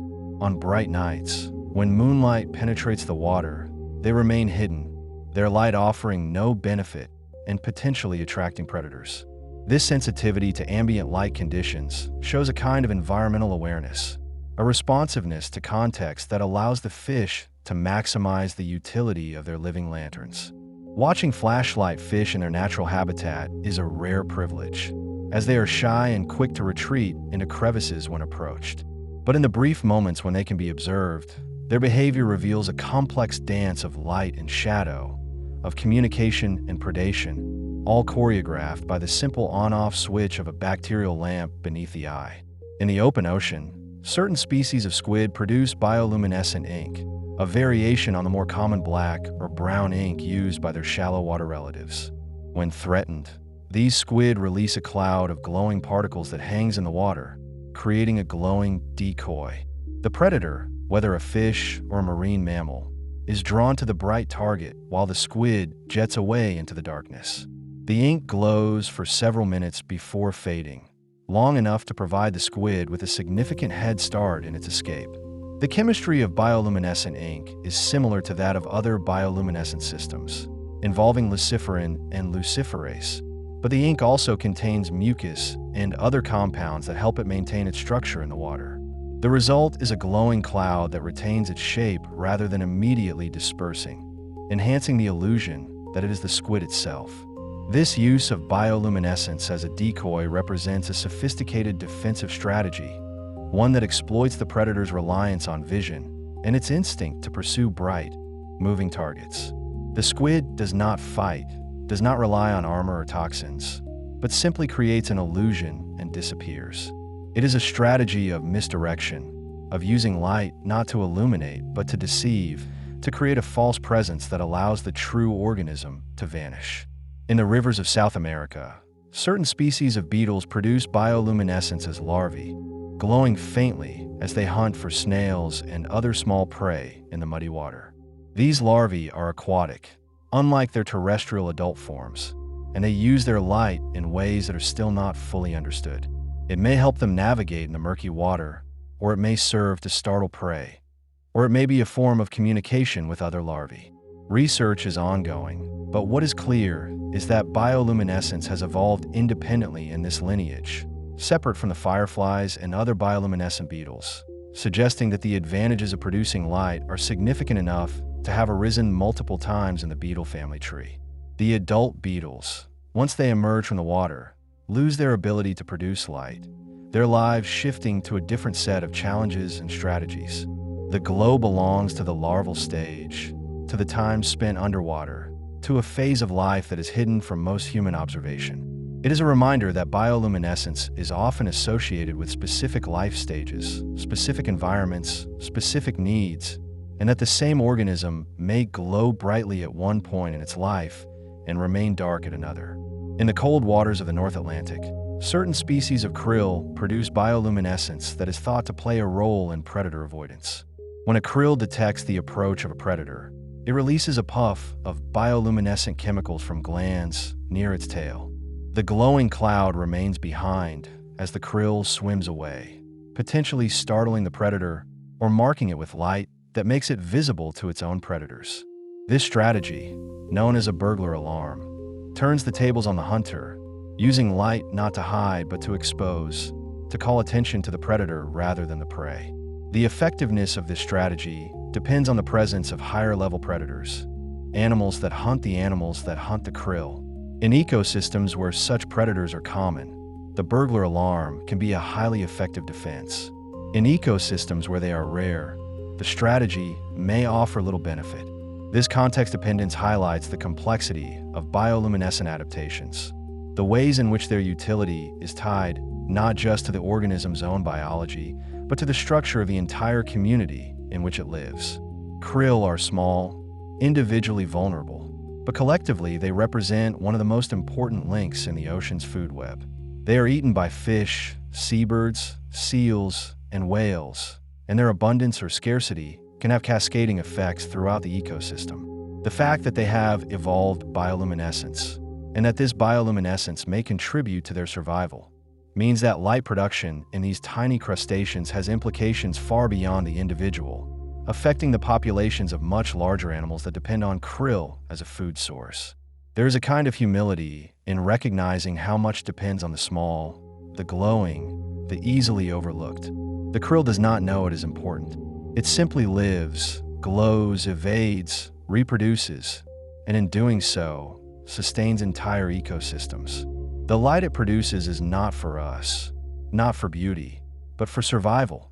And yet we can appreciate it, can find in it a source of wonder and calm, can allow it to slow our thoughts and soften our breathing as we imagine the cold, dark water and the tiny lights drifting through it. In the forests of Tasmania, a particular species of glowworm creates displays that have become tourist attractions, with people traveling from around the world to see the glowing threads hanging in the darkness. These glowworms, larvae of a fungus gnat, construct sticky snares and use their bioluminescence to attract prey, just like their relatives in New Zealand. But the Tasmanian species has adapted to slightly different conditions, and the patterns of their displays vary accordingly. The caves and forests where they live are cool and damp, with high humidity year-round, providing ideal conditions for the glowworms to thrive. The tourism that has developed around these glowworms is carefully managed to minimize disturbance. Visitors are asked to remain quiet, to avoid using flashlights or cameras with flash, to simply observe in silence. The result is an experience that is meditative, almost reverent, a chance to step out of the rush of daily life and into a space where time seems to slow, where the only light comes from living creatures, where the darkness is not something to be feared but something to be entered gently, with respect. This model of ecotourism, one that prioritizes the well-being of the organisms over the convenience of the visitors, offers a hopeful example of how humans can engage with bioluminescent organisms without harming them. The glowworms continue their life cycles undisturbed. The caves remain dark and quiet, and people leave with a sense of having witnessed something precious, something worth protecting.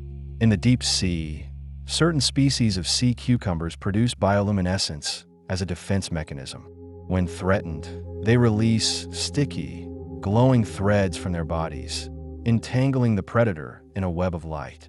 The threads adhere to the predator's skin or gills, marking it with a glow that makes it visible to other predators and difficult for it to hunt effectively.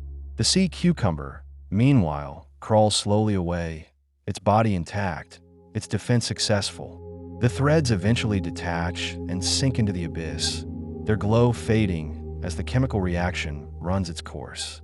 This defense is costly. The sea cucumber must regenerate the glands that produce the threads, a process that takes time and energy, but it is effective enough to have persisted through evolutionary time.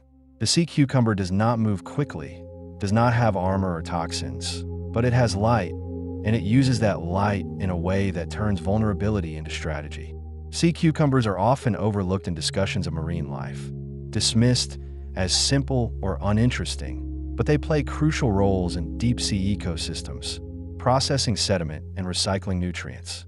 Their bioluminescence is just one of many adaptations that allow them to survive in an environment where resources are scarce and predation is constant. They are quiet heroes of the abyss, glowing when necessary, otherwise moving slowly across the seafloor, doing the unglamorous work of keeping the ecosystem functioning. In the warm waters of the Caribbean, certain species of ostracods, tiny crustaceans, produce bioluminescent displays that are among the most spectacular in the ocean. The males release clouds of glowing chemicals into the water in precise patterns, creating strings and spirals of light that hang in the darkness. These displays are mating signals, each species producing its own unique pattern that females recognize and respond to. The males perform night after night, releasing their bioluminescent chemicals in the hope of attracting a mate. Their displays visible from boats and beaches as sudden bursts of blue-green light in the water. The patterns are so precise that researchers can identify species based on the shape and timing of the light display alone. Each spiral, each pulse, each sequence of flashes is a kind of signature, a declaration of identity written in light. The females watch from the darkness, evaluating the displays, choosing mates based on the quality and consistency of the performance. It is a courtship ritual that depends entirely on light, on the ability to produce and perceive patterns of bioluminescence in the open water. These ostracods are small, barely visible to the naked eye in daylight, but at night they become artists of light, their displays transforming the water into a canvas of glowing geometry. The beauty is incidental, a byproduct of sexual selection, but it is no less real for being unintended. We can watch these displays and feel a sense of wonder, of connection to the natural world, of gratitude that such things exist. And so we come gently to another remarkable creature, one that carries its light in a way that speaks to both survival and beauty. The sea firefly, known scientifically as Vargula hilgendorfii, is a tiny ostracod crustacean no larger than a sesame seed. These small beings drift through coastal waters around Japan, and when disturbed they release clouds of luminous blue particles into the surrounding sea. The glow comes not from their bodies directly, but from a chemical mixture they expel, a defense mechanism that startles predators and creates confusion in the dark water. For centuries, Japanese fishermen collected these ostracods and dried them, using them as portable light sources that could be activated with a drop of water. During wartime, soldiers used them to read maps without revealing their positions with electric light. There is something profoundly calming about this historical connection, the way humans recognized and honored the quiet utility of such small glowing lives. The light these ostracods produce involves a luciferin called vargulin and its corresponding luciferase enzyme. When the creature senses danger, it ejects both chemicals simultaneously through specialized glands. They mix in the seawater and produce that characteristic blue flash. The reaction happens outside the body, which means the animal itself is never harmed by its own light. This external bioluminescence is relatively rare in nature. Most organisms keep their light-producing reactions safely contained within specialized cells or organs. But the sea firefly takes a different approach, weaponizing its chemistry by releasing it into the environment. The result is a spreading cloud of luminescence that can persist for several seconds, long enough to create an effective diversion while the tiny ostracod escapes into darkness. Researchers have studied these creatures not only for their ecological role, but also for their biochemical properties. The vargulin luciferase system is remarkably stable and can be stored in dried form for years without losing potency. When rehydrated, it glows just as brightly as when it was fresh. This stability made it invaluable in early bioluminescence research and continues to be useful in modern biotechnology. Scientists use these compounds as reporters in cellular studies, tracking gene expression and molecular pathways with the same blue glow that once helped soldiers navigate in the dark. There is a gentle poetry in this. The way a defense mechanism evolved millions of years ago now serves to illuminate the microscopic workings of life itself. Moving from these coastal ostracods, we find ourselves considering another form of bioluminescence that exists not in animals, but in the realm of single-celled organisms. Certain species of dinoflagellates, those same organisms we encountered earlier creating glowing waves, have evolved their light for reasons that scientists are still working to fully understand. One leading theory suggests that the flash serves as a burglar alarm, not to scare the immediate predator, but to attract larger predators that might eat the one threatening the dinoflagellate. When a small copepod begins to graze on dinoflagellates, their sudden collective flashing creates a beacon in the dark water. Larger fish, drawn to this disturbance, may come to investigate and end up consuming the copepod instead. The dinoflagellates sacrifice a few of their number, but the population as a whole benefits from this indirect defense. It is a strategy of remarkable sophistication for organisms without brains or nervous systems, a purely chemical and evolutionary solution to the problem of predation. This hypothesis, known as the burglar alarm theory, has been tested in laboratory settings and in the field. Researchers have observed that copepods feeding on bioluminescent dinoflagellates are indeed more likely to be eaten by fish than those feeding on non-luminescent prey. The flash creates a visual signal that cuts through the darkness, turning the predator into prey. For the dinoflagellates, this represents a form of collective defense. No individual cell can protect itself, but the population as a whole gains an advantage. The light they produce is not for communication among themselves, but for manipulating the behavior of other species in the food web. It is bioluminescence, as ecological engineering, a way of shaping the environment to favor survival. The dinoflagellate's light organ, called a scintillin, is a small vesicle within the cell containing luciferin and luciferase, kept separate by a membrane. When the cell is disturbed, an action potential triggers a change in the pH within the scintillin, bringing the enzyme and substrate together. The flash lasts only a fraction of a second, but it is bright and blue, optimized for transmission through seawater. Each cell can flash multiple times before exhausting its chemical reserves, and it can recharge these reserves through normal metabolic processes. This system is efficient and repeatable, allowing the organism to respond to threats as long as it has energy. The simplicity of the mechanism belies its effectiveness, a reminder that evolution often favors solutions that are elegant rather than complex. Drifting now toward another corner of the bioluminescent world, we encounter the remarkable phenomenon of glowing millipedes. Yes, even among terrestrial arthropods that crawl through leaf litter and soil, bioluminescence has found a foothold. The genus Motixia, found in the mountains of California, includes several species of millipedes that glow with a steady greenish light along their sides. Unlike fireflies, which flash for communication, these millipedes glow continuously throughout the night. The purpose of this light remained a mystery for many years until researchers conducted careful field experiments. They created clay models of millipedes, some painted with fluorescent paint that glowed under UV light to simulate bioluminescence, and others left dark. They placed these models in the millipedes' natural habitat and checked them regularly for signs of predation. The glowing models were attacked far less frequently than the dark ones, suggesting that the light serves as a warning signal to predators, particularly nocturnal rodents and birds. Motixia millipedes are toxic, containing cyanide compounds that make them dangerous to eat. The bioluminescence appears to be an honest signal of this toxicity, a way of advertising their unpalatability in the dark. This is an example of aposematism, the use of bright colors or signals to warn predators of danger. While aposematism is common in the daylight world, with brightly colored frogs and insects displaying their toxicity visually, it is rare at night. Bioluminescence provides a solution to this problem, allowing nocturnal creatures to signal their defenses even in complete darkness. The millipedes glow steadily as they forage through the forest floor, moving slowly and without fear, their light a constant reminder to potential predators that they are not worth the risk. The biochemical basis of millipede bioluminescence is not yet fully understood, but it appears to involve a luciferin-luciferase system similar to those found in other organisms. The light is produced in specialized cells distributed along the millipede's body, creating a continuous glow rather than discrete spots. The intensity of the light is modest, visible to the dark-adapted eye, but not bright enough to illuminate the surrounding environment. It is a personal glow, a signal meant to be seen rather than a lamp meant to light the way.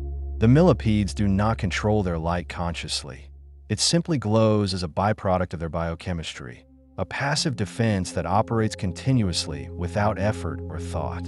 There is something deeply calming about these glowing millipedes, the way they move through the night forest without haste or fear.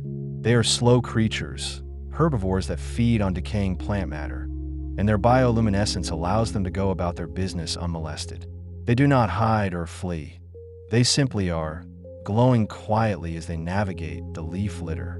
In a world where so much of nature involves predation and competition, these millipedes represent a different strategy: transparency, honesty, and the calm confidence that comes from being genuinely dangerous. Their light is not a trick or a lure, but a simple statement of fact, and predators have learned to respect it.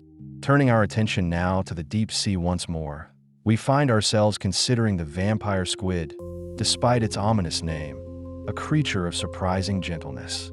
Vampirotuthis infernalis, which translates to vampire squid from hell, lives at depths between 600 and 900 meters, in the oxygen minimum zone where few predators can survive. It is not actually a squid, but occupies its own taxonomic order, a living fossil that has remained largely unchanged for millions of years. The vampire squid is small, rarely exceeding 30 centimeters in length, and it feeds not on blood but on marine snow, the gentle rain of organic particles that drifts down from the sunlit waters above. It is a detritivore, a quiet cleaner of the deep, and its bioluminescence serves primarily for defense. When threatened, the vampire squid can produce bioluminescent displays from photophores located at the tips of its arms and across its body. It can also eject a cloud of bioluminescent mucus rather than ink, a glowing substance that hangs in the water and confuses predators. This mucus contains thousands of glowing particles that can remain luminous for up to 10 minutes, creating a sparkling distraction while the squid makes its escape. The vampire squid can also turn itself inside out, pulling its arms back over its body to reveal a spiny, dark surface covered with fleshy projections called cirri. In this posture, with its photophores hidden, it becomes nearly invisible in the dark water, a shape without light, a shadow among shadows. The vampire squid's eyes are the largest in proportion to body size of any animal on Earth. These enormous blue eyes, each as large as a dog's eye on a body the size of a football, gather every available photon in the dim depths. They are adapted to detect the faintest bioluminescent signals, whether from prey, predators, or potential mates. The squid itself controls its light production carefully, using it sparingly and strategically. It does not waste energy on constant illumination, but deploys its light only when necessary. This efficiency is characteristic of deep-sea life, where every calorie must be carefully managed, and every adaptation must justify its metabolic cost. There is a certain elegance to the vampire squid's existence, the way it has carved out a niche in one of the most inhospitable environments on Earth. It drifts slowly through the oxygen minimum zone, using its large fins to move with minimal effort, its arms trailing behind it like delicate ribbons. It is not a fast swimmer or an aggressive predator. It survives through patience and adaptation, through biochemical efficiency and evolutionary refinement. Its bioluminescence is just one tool among many, a quiet defense in a dark world, and it uses that tool with the precision that comes from millions of years of natural selection. Shifting our focus to another fascinating aspect of bioluminescence, we come to the phenomenon of bacterial light in the guts of certain fish. Some species of flashlight fish and ponyfishes harbor bioluminescent bacteria not in external light organs, but within their digestive tracts. These bacteria colonize the gut and produce a steady glow that the fish can sometimes see through their translucent belly tissues. The exact function of this internal bioluminescence is still debated among scientists. Some researchers believe it may help with digestion, perhaps by attracting enzymes or facilitating chemical reactions in the gut. Others suggest it might serve as a form of internal lighting that helps the fish regulate its day-night cycle or coordinate physiological processes. Still others propose that it is simply a byproduct of the bacterial metabolism, a side effect of the symbiotic relationship that provides no direct benefit to the host. What we do know is that these bacteria receive nutrients in a stable environment within the fish's gut, and in return, they produce light. The fish maintains the bacterial population by providing the right chemical conditions and occasionally expelling excess bacteria into the surrounding water, where they can colonize other hosts. This creates a network of bioluminescent symbiosis that spreads through fish populations, a living chain of light passed from one generation to the next. The bacteria themselves are often species of Photobacterium or Vibrio, the same genera that colonize external light organs in other fish. They have evolved the ability to thrive in the unique environment of the gut, tolerating digestive enzymes and low oxygen levels, while continuing to produce their steady glow. The light from these gut bacteria is usually dim, visible only in complete darkness or through thin tissue. It is not bright enough to serve as a signal to other fish or to illuminate the environment. Instead, it exists in a kind of liminal space, neither fully internal nor fully external, a glow that hovers at the boundary between the fish's body and the outside world. For the bacteria, this is simply their way of being, their biochemistry producing light as a natural consequence of their metabolism. For the fish, it is a reminder of the deep interconnections that exist in nature, the way life forms collaborate and coexist in ways we're only beginning to understand. There is something profoundly restful about contemplating these internal lights, these hidden glows that exist within living bodies. They remind us that bioluminescence is not always about display or communication. Sometimes it is simply present, a quiet fact of existence, a glow that serves no obvious purpose but persists nonetheless. In a world that often demands that everything have a function and a reason, these ambiguous lights offer a different perspective. They suggest that life is complex and interconnected in ways that transcend simple explanations, that beauty and mystery can exist even in the digestive tract of a fish, even in the metabolic byproducts of bacteria. Moving from the internal to the external once more, we find ourselves considering the bioluminescent ostracods that engage in elaborate courtship displays in the Caribbean. These tiny crustaceans, members of the genus Photeros, perform nightly light shows in the shallow waters near coral reefs. The males swim upward in precise patterns, releasing pulses of bioluminescent mucus at specific intervals. Each species has its own signature pattern, a unique sequence of flashes that identifies the male to females of the same species. Some species produce a simple string of pulses, while others create complex spirals or zigzag patterns. The females watch from the seafloor, and if a male's display is sufficiently impressive and matches the correct species-specific pattern, a female will respond with her own flash, signaling her interest. These courtship displays are remarkably precise, both in timing and in spatial arrangement. The males must release their bioluminescent secretions at exactly the right moment to create the proper pattern, and they must swim at the correct speed and angle to maintain the display's geometry. Researchers have mapped these patterns using underwater cameras and time-lapse photography, revealing the extraordinary complexity of what might seem like simple flashes of light. Each pulse of bioluminescence is a carefully timed signal, a word in a visual language that has evolved over millions of years. The females, in turn, have evolved the ability to recognize these patterns, to distinguish between species, and to assess the quality of individual males based on the precision and brightness of their displays. The bioluminescence itself is produced by a luciferin-luciferase reaction similar to that of the sea fireflies we discussed earlier. The ostracods release the chemicals into the water, where they mix and glow, creating brief but bright flashes of blue light.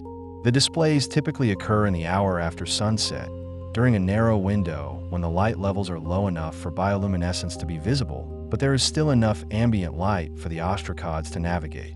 This timing is crucial. Too early, and the displays would be washed out by sunlight. Too late, and potential mates might not be able to find each other in the darkness.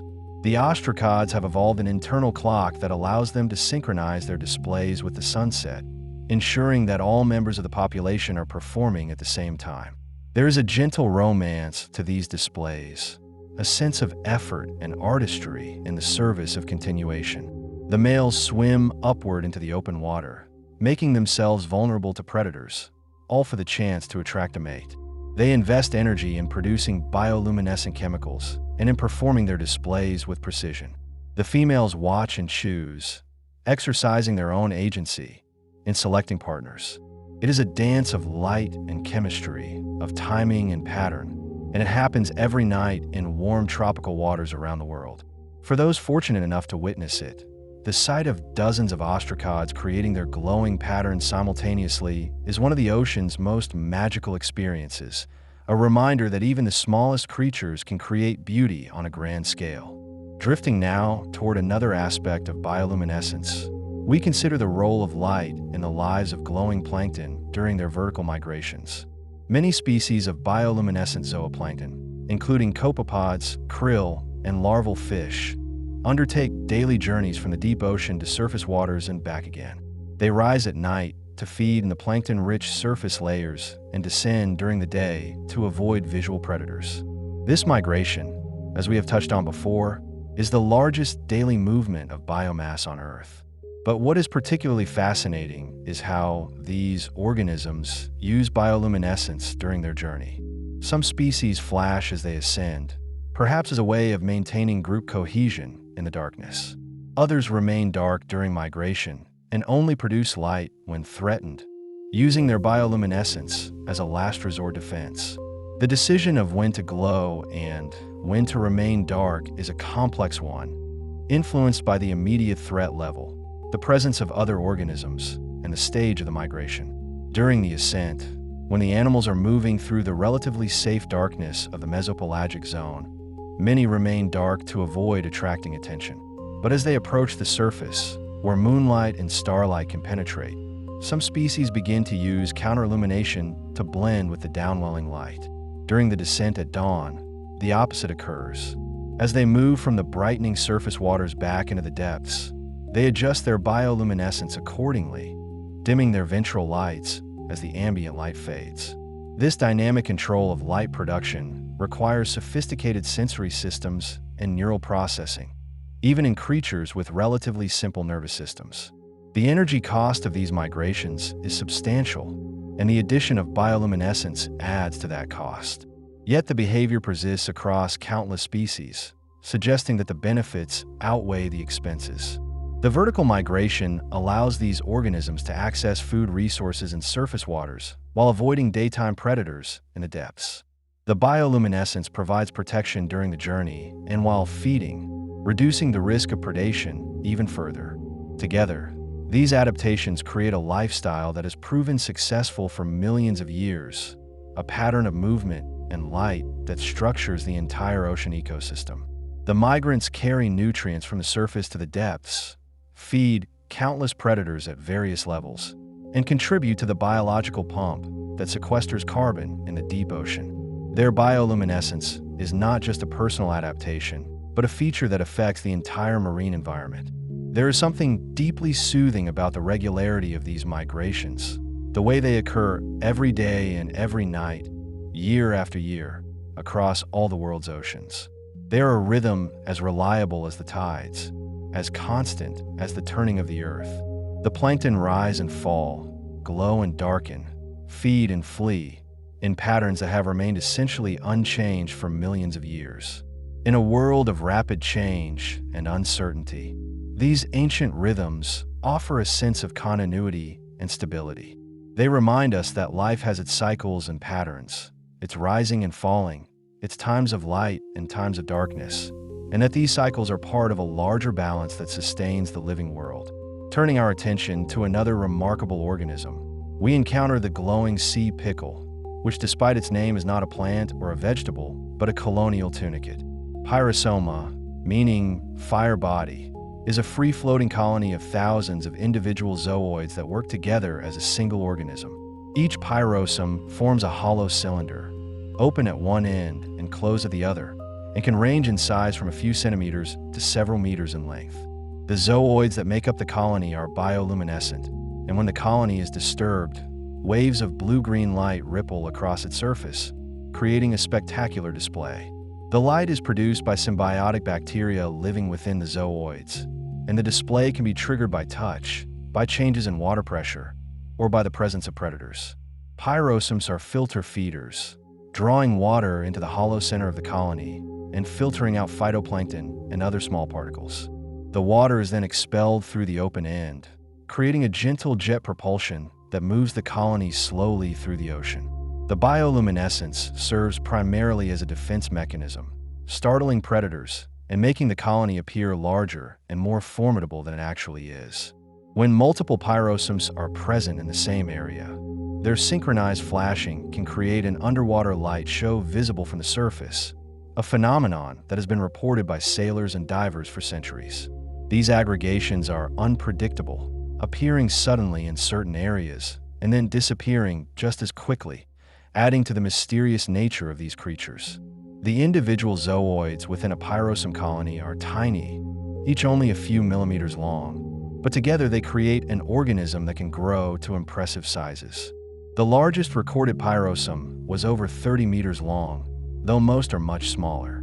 The colony grows by budding, with each zooid producing new zooids that remain attached to the parent, gradually extending the length of the cylinder. The bioluminescent bacteria are passed from generation to generation within the colony, ensuring that each new zooid is capable of producing light. This vertical transmission of symbionts is crucial for maintaining the bioluminescent capability of the colony, and it represents another example of the deep partnerships that exist between different forms of life. There is something wonderfully strange about pyrosomes, the way they blur the line between individual and collective, between animal and colony. Each zooid is a complete organism with its own feeding apparatus and nervous system, yet it cannot survive independently. The colony functions as a single entity, coordinating its movements and its bioluminescent displays through chemical and electrical signals that pass between zooids. When you touch a pyrosome, the light spreads across its surface like a wave, each zooid triggering its neighbors in a cascade of illumination. It is a visible manifestation of communication and coordination, a reminder that consciousness and agency can exist in forms very different from our own. Moving from these colonial organisms to solitary ones, we find ourselves considering the bioluminescent squid of the genus Watacenia, commonly known as the firefly squid. These small squid, found in the waters around Japan, are covered with thousands of tiny photophores that can produce light in various colors and patterns. During the day, the firefly squid inhabit depths of 200 to 400 meters, but at night they rise to the surface to feed. During their spawning season in spring, they gather in enormous numbers in Toyama Bay, creating one of the most spectacular bioluminescent displays in the natural world. The shores of the bay glow blue with the light of millions of squid, and the phenomenon has become a celebrated natural event, drawing visitors from around the world. The firefly squid's bioluminescence serves multiple functions. The photophores on its ventral surface provide counter-illumination, helping it blend with downwelling light when viewed from below. The photophores on its arms and tentacles may be used for communication or for attracting prey. Some of the photophores can produce different colors of light, including blue, green, and even red, though the red light is rare in marine bioluminescence. The squid can control these lights individually, creating complex patterns and displays. Researchers believe that these patterns may serve as a form of intraspecific communication, allowing the squid to coordinate their movements during hunting or spawning. The firefly squid's eyes are also remarkable, adapted to detect both bioluminescence and the faint ambient light that penetrates to their daytime depths. The eyes have multiple photoreceptor types, allowing the squid to distinguish between different wavelengths of light. This color vision is unusual among deep-sea creatures, most of which see only in shades of blue. The firefly squid's ability to produce and perceive multiple colors of light suggests a more complex visual communication system than we find in most other bioluminescent organisms. It hints at a social life and a sensory world that we are only beginning to understand, a realm of color and pattern in the darkness of the deep ocean. The annual gathering of firefly squid in Toyama Bay is a phenomenon that has been observed and celebrated for centuries. The squid come to the shallow waters to spawn, and after laying their eggs, many of them die, their bodies washing up on shore and creating a glowing tide. The local fishing industry has long relied on these seasonal aggregations, and the squid are considered a delicacy in Japanese cuisine. In recent years, there's been growing concern about the sustainability of the fishery and the impact of climate change on the squid's life cycle. Warmer ocean temperatures and changes in ocean currents may be affecting the timing and location of the spawning aggregations, raising questions about the future of this remarkable natural event. There is a bittersweet quality to the firefly squid story. The way their moment of greatest brilliance is also their final act. They glow most intensely during spawning, creating a spectacle of light and life, and then they fade away, their energy spent in the act of reproduction. It is a reminder of the cycles of life and death that govern all living things, the way each generation gives way to the next, the way beauty and endings are often intertwined. The glow of the firefly squid is a celebration and a farewell, a final burst of light before darkness, and in that it carries a poignancy that resonates with our own understanding of mortality and meaning. Drifting now to another corner of the bioluminescent world, we encounter the phenomenon of glowing beaches in the Maldives and other tropical locations. These beaches glow blue at night, particularly when the waves break or when someone walks along the sand, leaving glowing footprints behind. The light comes from bioluminescent dinoflagellates, specifically species like Lingulodinium polyedrum that accumulate in the surf zone. During the day, these dinoflagellates are invisible, mixed with countless other plankton in the water. But at night, when disturbed by wave action or movement, they flash brightly, creating a magical effect that has captivated beachgoers and photographers around the world. The phenomenon is most intense during dinoflagellate blooms, when populations of these organisms explode due to favorable conditions such as warm water temperatures, abundant nutrients, and calm seas. During a bloom, the concentration of dinoflagellates can reach millions of cells per liter of water, and the bioluminescence becomes visible even from space. However, not all dinoflagellate blooms are bioluminescent, and not all bioluminescent species form dense blooms. The glowing beaches require a specific combination of the right species, the right environmental conditions, and the right timing.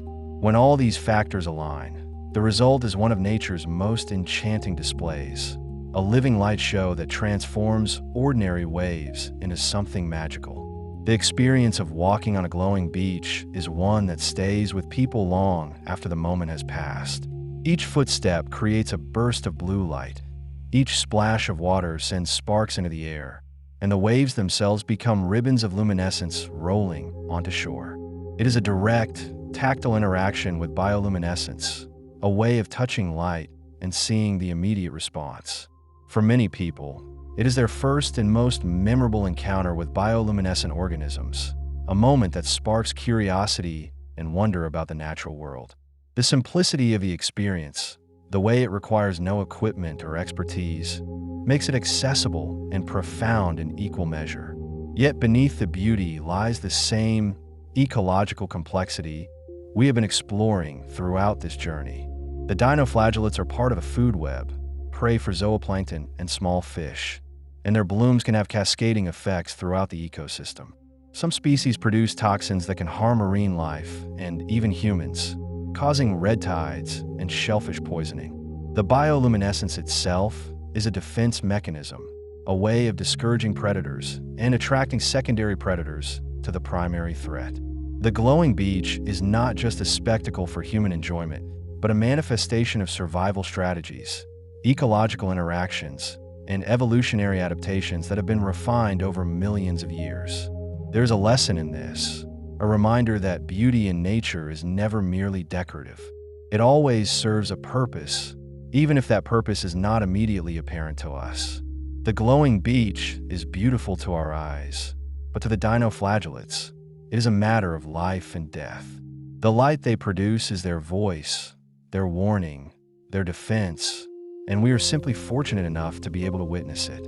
This perspective shift, from aesthetic appreciation to ecological understanding, deepens our connection to the natural world and enriches our experience of it. We can enjoy the beauty while also respecting the function, can be moved by the spectacle while also honoring the struggle for survival that creates it. Turning our attention once more to the deep ocean, we find ourselves considering the bioluminescent octopuses that inhabit the twilight zone. Unlike their shallow water cousins, which rely on camouflage and ink for defense, some deep-sea octopuses have evolved bioluminescent capabilities. Species in the genus Japatella possess photophores and can produce light, though the exact function of this light is still being studied. These octopuses are relatively small and delicate, with translucent bodies that make them nearly invisible in the water column. The bioluminescence may serve as counterlumination, helping them blend with the faint light from above, or it may be used to startle predators during an escape. One particularly fascinating species is the glass octopus, Vitruletinella richardi, which is almost entirely transparent. Its eyes are visible as dark spots, and its digestive system can be seen as a shadowy shape within its body, but otherwise, it is like a ghost in the water. This transparency is itself a form of camouflage, making the octopus difficult to detect against the dark background of the deep sea. When combined with bioluminescence, it creates a sophisticated defense system. The octopus can remain invisible most of the time, but when threatened, it can produce light to confuse or deter predators. This dual strategy, transparency plus bioluminescence, represents an elegant solution to the challenges of survival in the deep ocean. Deep-sea octopuses face different challenges than their shallow water relatives. Food is scarce, predators are specialized and efficient, and the environment is cold, dark, and unchanging. In this context, every adaptation must be carefully optimized for energy efficiency. Bioluminescence, despite its metabolic cost, has proven valuable enough that multiple lineages of deep-sea octopuses have evolved it independently. This convergent evolution suggests that the benefits of light production in the deep sea are significant and consistent, that the ability to glow provides a real advantage in this challenging environment. The octopuses that possess bioluminescence have survived and reproduced more successfully than those without it, and over countless generations, this has shaped the diversity of life in the deep ocean. There is something deeply calming about these transparent octopuses, the way they drift through the water like living glass, like thoughts made visible. They are creatures of subtlety and refinement, survivors in an environment that allows no waste and no excess. Their bioluminescence is measured and purposeful, used only when necessary, a tool rather than a display. They remind us that not all bioluminescence is about spectacle or communication. Sometimes it is simply about survival, about the quiet, persistent effort to continue existing in a world that is indifferent to individual lives. These octopuses glow when they must, and the rest of the time they remain invisible, moving through the darkness with a grace that speaks to millions of years of adaptation. As we continue our gentle exploration, we come to the fascinating world of bioluminescent worms that live in the deep sea floor. These polychaete worms, members of various families, produce light from specialized segments of their bodies. Some species use bioluminescence to attract mates, releasing glowing gametes into the water column during synchronized spawning events. Others use light as a defense, detaching glowing segments of their bodies when attacked, leaving behind a decoy that distracts predators while the worm escapes. This autotomy, the ability to shed body parts, is common among worms and other invertebrates, but the addition of bioluminescence makes it particularly effective. The glowing segment continues to writhe and flash after being detached, creating a convincing distraction that holds the predator's attention. One remarkable group of these worms, the scale worms, possess modified scales on their backs that can produce bioluminescence. When disturbed, the worm can detach these scales, which drift away glowing, creating multiple points of light that confuse predators. The worm itself remains dark and slips away unnoticed while the predator investigates the glowing scales. The scales can regenerate over time, so the worm can use this defense multiple times throughout its life. This renewable defense mechanism is energetically expensive, requiring the worm to invest resources in growing new scales, but is clearly effective enough to have evolved and persisted in multiple lineages. The bioluminescence in these worms is often produced by symbiotic bacteria, similar to what we have seen in other organisms. The bacteria live within specialized cells in the worm's body and produce light continuously or in response to chemical signals from the host. The worm provides nutrients and shelter for the bacteria, and in return, the bacteria provide the defensive glow. This partnership allows the worm to produce light without having to synthesize all the necessary biochemical machinery itself, an efficient division of labor that benefits both partners. The bacteria gain a stable environment and a reliable food source, while the worm gains a sophisticated defense system. There's a quiet elegance to these deep-sea worms, the way they have turned vulnerability into strategy. They are soft-bodied creatures in an environment full of predators, yet they have found ways to survive and even thrive. Their bioluminescence is not flashy or dramatic. It is subtle and strategic, used only when needed and in ways that maximize its effectiveness. The glowing scales, the detachable segments, the symbiotic bacteria all represent solutions to the problem of predation, solutions that have been refined over millions of years. These worms are not charismatic or well-known, but they are successful, and their success is built on the same principles of adaptation and efficiency that we see throughout the bioluminescent world. Moving from the seafloor to the water column once more, we encounter the phenomenon of bioluminescent mucus produced by various marine organisms. We have touched on this before with the vampire squid and sea fireflies, but it is worth exploring in more depth because it represents a unique form of bioluminescence.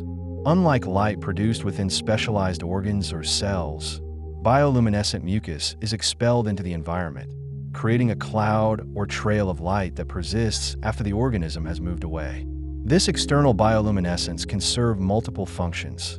It can act as a decoy, drawing predators toward the glowing cloud while the prey escapes in another direction. It can startle or confuse predators, disrupting their attack, or it can serve as a burglar alarm, attracting larger predators to the scene. The mucus itself is a complex substance containing not only luciferin and luciferase, but also proteins, sugars, and other compounds that give it structure and stability. When expelled into the water, it forms a cohesive mass that doesn't immediately disperse, allowing the bioluminescent reaction to continue for several seconds or even minutes. The persistence of the glow is crucial to its effectiveness.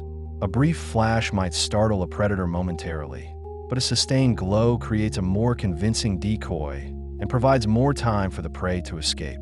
The chemistry of this mucus is finely tuned to balance viscosity, buoyancy, and reaction kinetics, ensuring that the light appears at the right time and lasts for the right duration. Several species of squid, shrimp, and other crustaceans produce bioluminescent mucus, and each has its own variation on the theme. Some produce a thick, sticky mucus that clings to predators, marking them with a glowing tag that makes them visible to other predators. This is an aggressive use of bioluminescence, turning the predator's own attack into a liability. Other species produce a thin, dispersing mucus that creates a cloud of sparkles in the water, a dazzling display that overloads the predator's visual system and makes it difficult to track the prey's actual location. Still, others produce mucus that glows only when touched or when it comes into contact with certain chemicals, creating a delayed reaction that can surprise predators even after the initial encounter has ended. The evolution of bioluminescent mucus represents an interesting case of repurposing existing structures and capabilities. Many marine organisms produce mucus for other reasons, such as reducing friction during swimming, protecting delicate tissues, or trapping food particles. The addition of bioluminescent chemicals to this mucus was likely a relatively small evolutionary step, but one with significant defensive benefits. Once the capability existed, natural selection could refine it, optimizing the chemistry, the delivery mechanism, and the behavioral context in which it was used. The result is a diverse array of bioluminescent mucus strategies, each adapted to the specific needs and challenges of the organism that produces it. There is something almost playful about bioluminescent mucus, the way it turns a simple secretion into a sophisticated defense. It reminds us that evolution is opportunistic, building on what already exists rather than creating entirely new structures from scratch. The same mucus that helps a squid swim smoothly through the water can, with the addition of a few chemicals, become a glowing decoy that saves its life. This kind of innovation, This ability to find new uses for old tools is one of the hallmarks of evolutionary adaptation. It speaks to the creativity inherent in natural selection, the way countless small changes over countless generations can produce outcomes that seem almost ingenious in their effectiveness. As we drift toward the conclusion of our journey through the bioluminescent world, we find ourselves reflecting on the human relationship with these glowing organisms. Throughout history, people have been fascinated by bioluminescence, from ancient sailors witnessing glowing seas to modern scientists studying the biochemistry of light production. This fascination has led to practical applications as well as aesthetic appreciation. The luciferase systems from fireflies, jellyfish, and bacteria have been adapted for use in medical research, environmental monitoring, and biotechnology. Green fluorescent protein, originally isolated from the jellyfish Echoria victoria, has become one of the most important tools in cell biology, allowing researchers to visualize cellular processes in living organisms. This protein, which fluoresces green when exposed to blue light, has been used in thousands of studies and has contributed to numerous medical breakthroughs. The development of GFP and related fluorescent proteins has revolutionized biology, providing a way to tag specific proteins, cells, or tissues and watch them in real time. Researchers can track cancer cells as they spread through the body, observe neurons firing in the brain, or watch embryos develop from single cells into complex organisms. All of this is possible because of a protein that evolved in a jellyfish as part of its bioluminescent system. The jellyfish did not evolve GFP for human benefit. It evolved as part of a light-producing system that may help with defense, communication, or some other function we have yet to fully understand. But the protein's properties, refined over millions of years of evolution, turn out to be exactly what scientists needed to peer inside living cells. This is one of the great lessons of studying bioluminescence, that understanding nature for its own sake often leads to unexpected benefits. The scientists who first studied glowing jellyfish were not trying to cure disease or develop new technologies. They were simply curious about how these animals produced light. But their curiosity, their patient observation, and careful experimentation led to discoveries that have had profound impacts on human health and knowledge. It is a reminder that basic research, the kind of science that seeks to understand rather than to apply, is valuable not only for what it reveals about the world, but also for the unforeseen applications that emerge from that understanding. The use of bioluminescent organisms and their proteins in research has also raised important ethical and practical questions. How do we balance the benefits of this research with the need to protect wild populations of these organisms? How do we ensure that the commercialization of bioluminescent proteins does not lead to overexploitation or environmental damage? These are questions that the scientific community continues to grapple with, seeking ways to pursue knowledge and innovation while also respecting and preserving the natural world. The answers are not always clear, but the questions themselves reflect a growing awareness that our relationship with nature must be one of stewardship rather than exploitation. There's a gentle responsibility that comes with knowledge, a recognition that understanding brings with it the duty to protect and preserve. As we learn more about bioluminescent organisms, as we appreciate their beauty and harness their capabilities, we must also work to ensure that they continue to thrive in their natural habitats. This means protecting ocean ecosystems from pollution and overfishing, preserving dark skies so that terrestrial bioluminescence can continue to function, and supporting research that deepens our understanding without causing harm. It means recognizing that these organisms have value in themselves, independent of their usefulness to humans, and that their continued existence enriches the world in ways that go beyond practical application.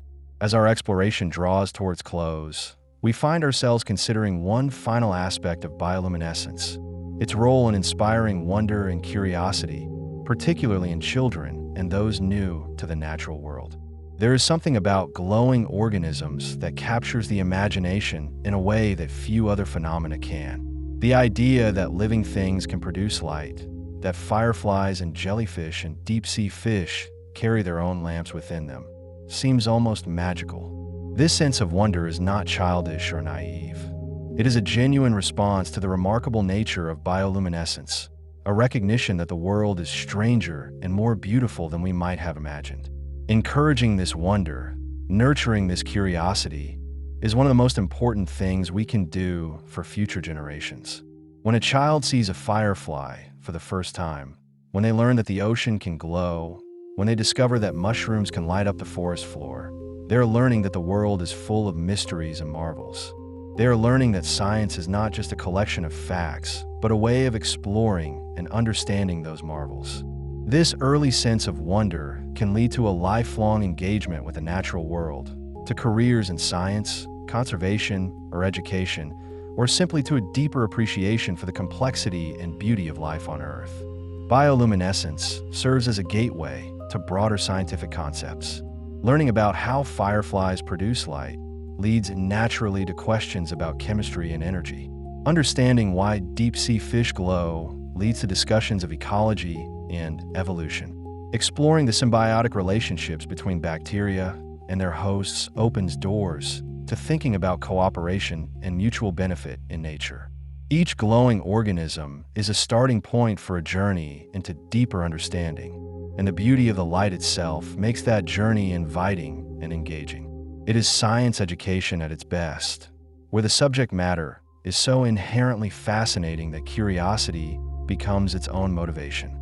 There's also something profoundly democratic about bioluminescence as a subject of study.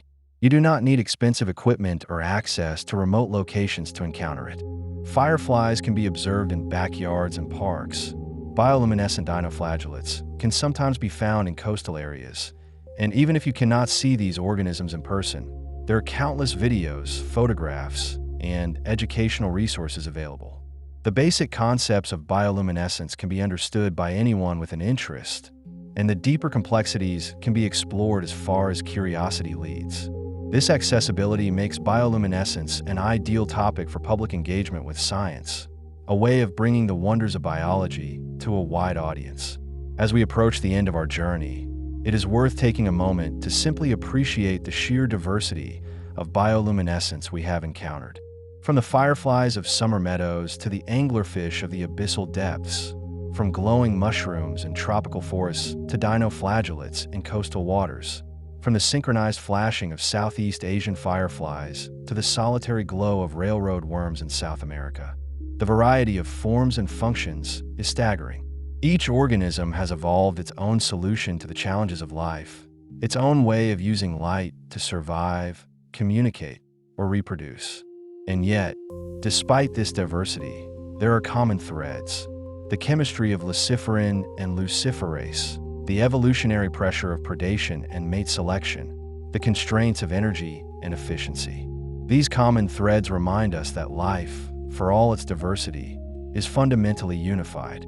The same basic principles of chemistry and physics govern all bioluminescence, whether it occurs in a bacterium or a squid.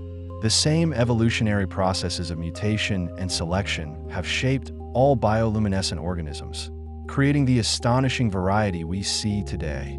And the same ecological relationships of predator and prey, symbiont and host, connect all bioluminescent species into the larger web of life.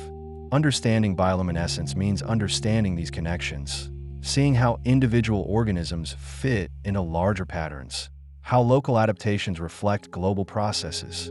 There's a deep satisfaction in this kind of understanding, a sense of glimpsing the underlying order that structures the living world. It is not a cold or mechanical order, but one that allows for creativity, variation, and beauty. The rules of chemistry and evolution constrain what is possible, but within those constraints, life has found countless ways to produce light, each one elegant and effective in its own context. The glow of a firefly is no more or less remarkable than the glow of a deep-sea shrimp. Both are solutions to the problem of existence. Both are products of millions of years of refinement. Both are worthy of our attention and appreciation. And so, as we come gently to rest at the end of this exploration, we find ourselves surrounded by light. Not the harsh light of day or the artificial light of cities, but the soft, living light of bioluminescence. It is a light that comes from within, produced by chemistry and carried by life, a light that serves purposes both practical and mysterious. It is a light that connects the smallest bacterium to the largest squid, that links the forest floor to the ocean depths, that bridges the ancient past and the present moment. It is a light that has inspired wonder for as long as humans have been able to observe it, and it continues to inspire wonder today. This light asks nothing of us except that we notice it, that we take the time to observe and appreciate it. It does not need our understanding to function, does not require our approval to exist. It simply is glowing quietly in the darkness, a testament to the creativity and resilience of life. And in noticing it, in learning about it, in allowing ourselves to be moved by it, we participate in something larger than ourselves. We join the long lineage of humans who have looked at glowing organisms and felt a sense of connection to the natural world, a recognition that we are part of this living planet, that our own existence is intertwined with the existence of fireflies and jellyfish and all the other glowing creatures that share this world with us.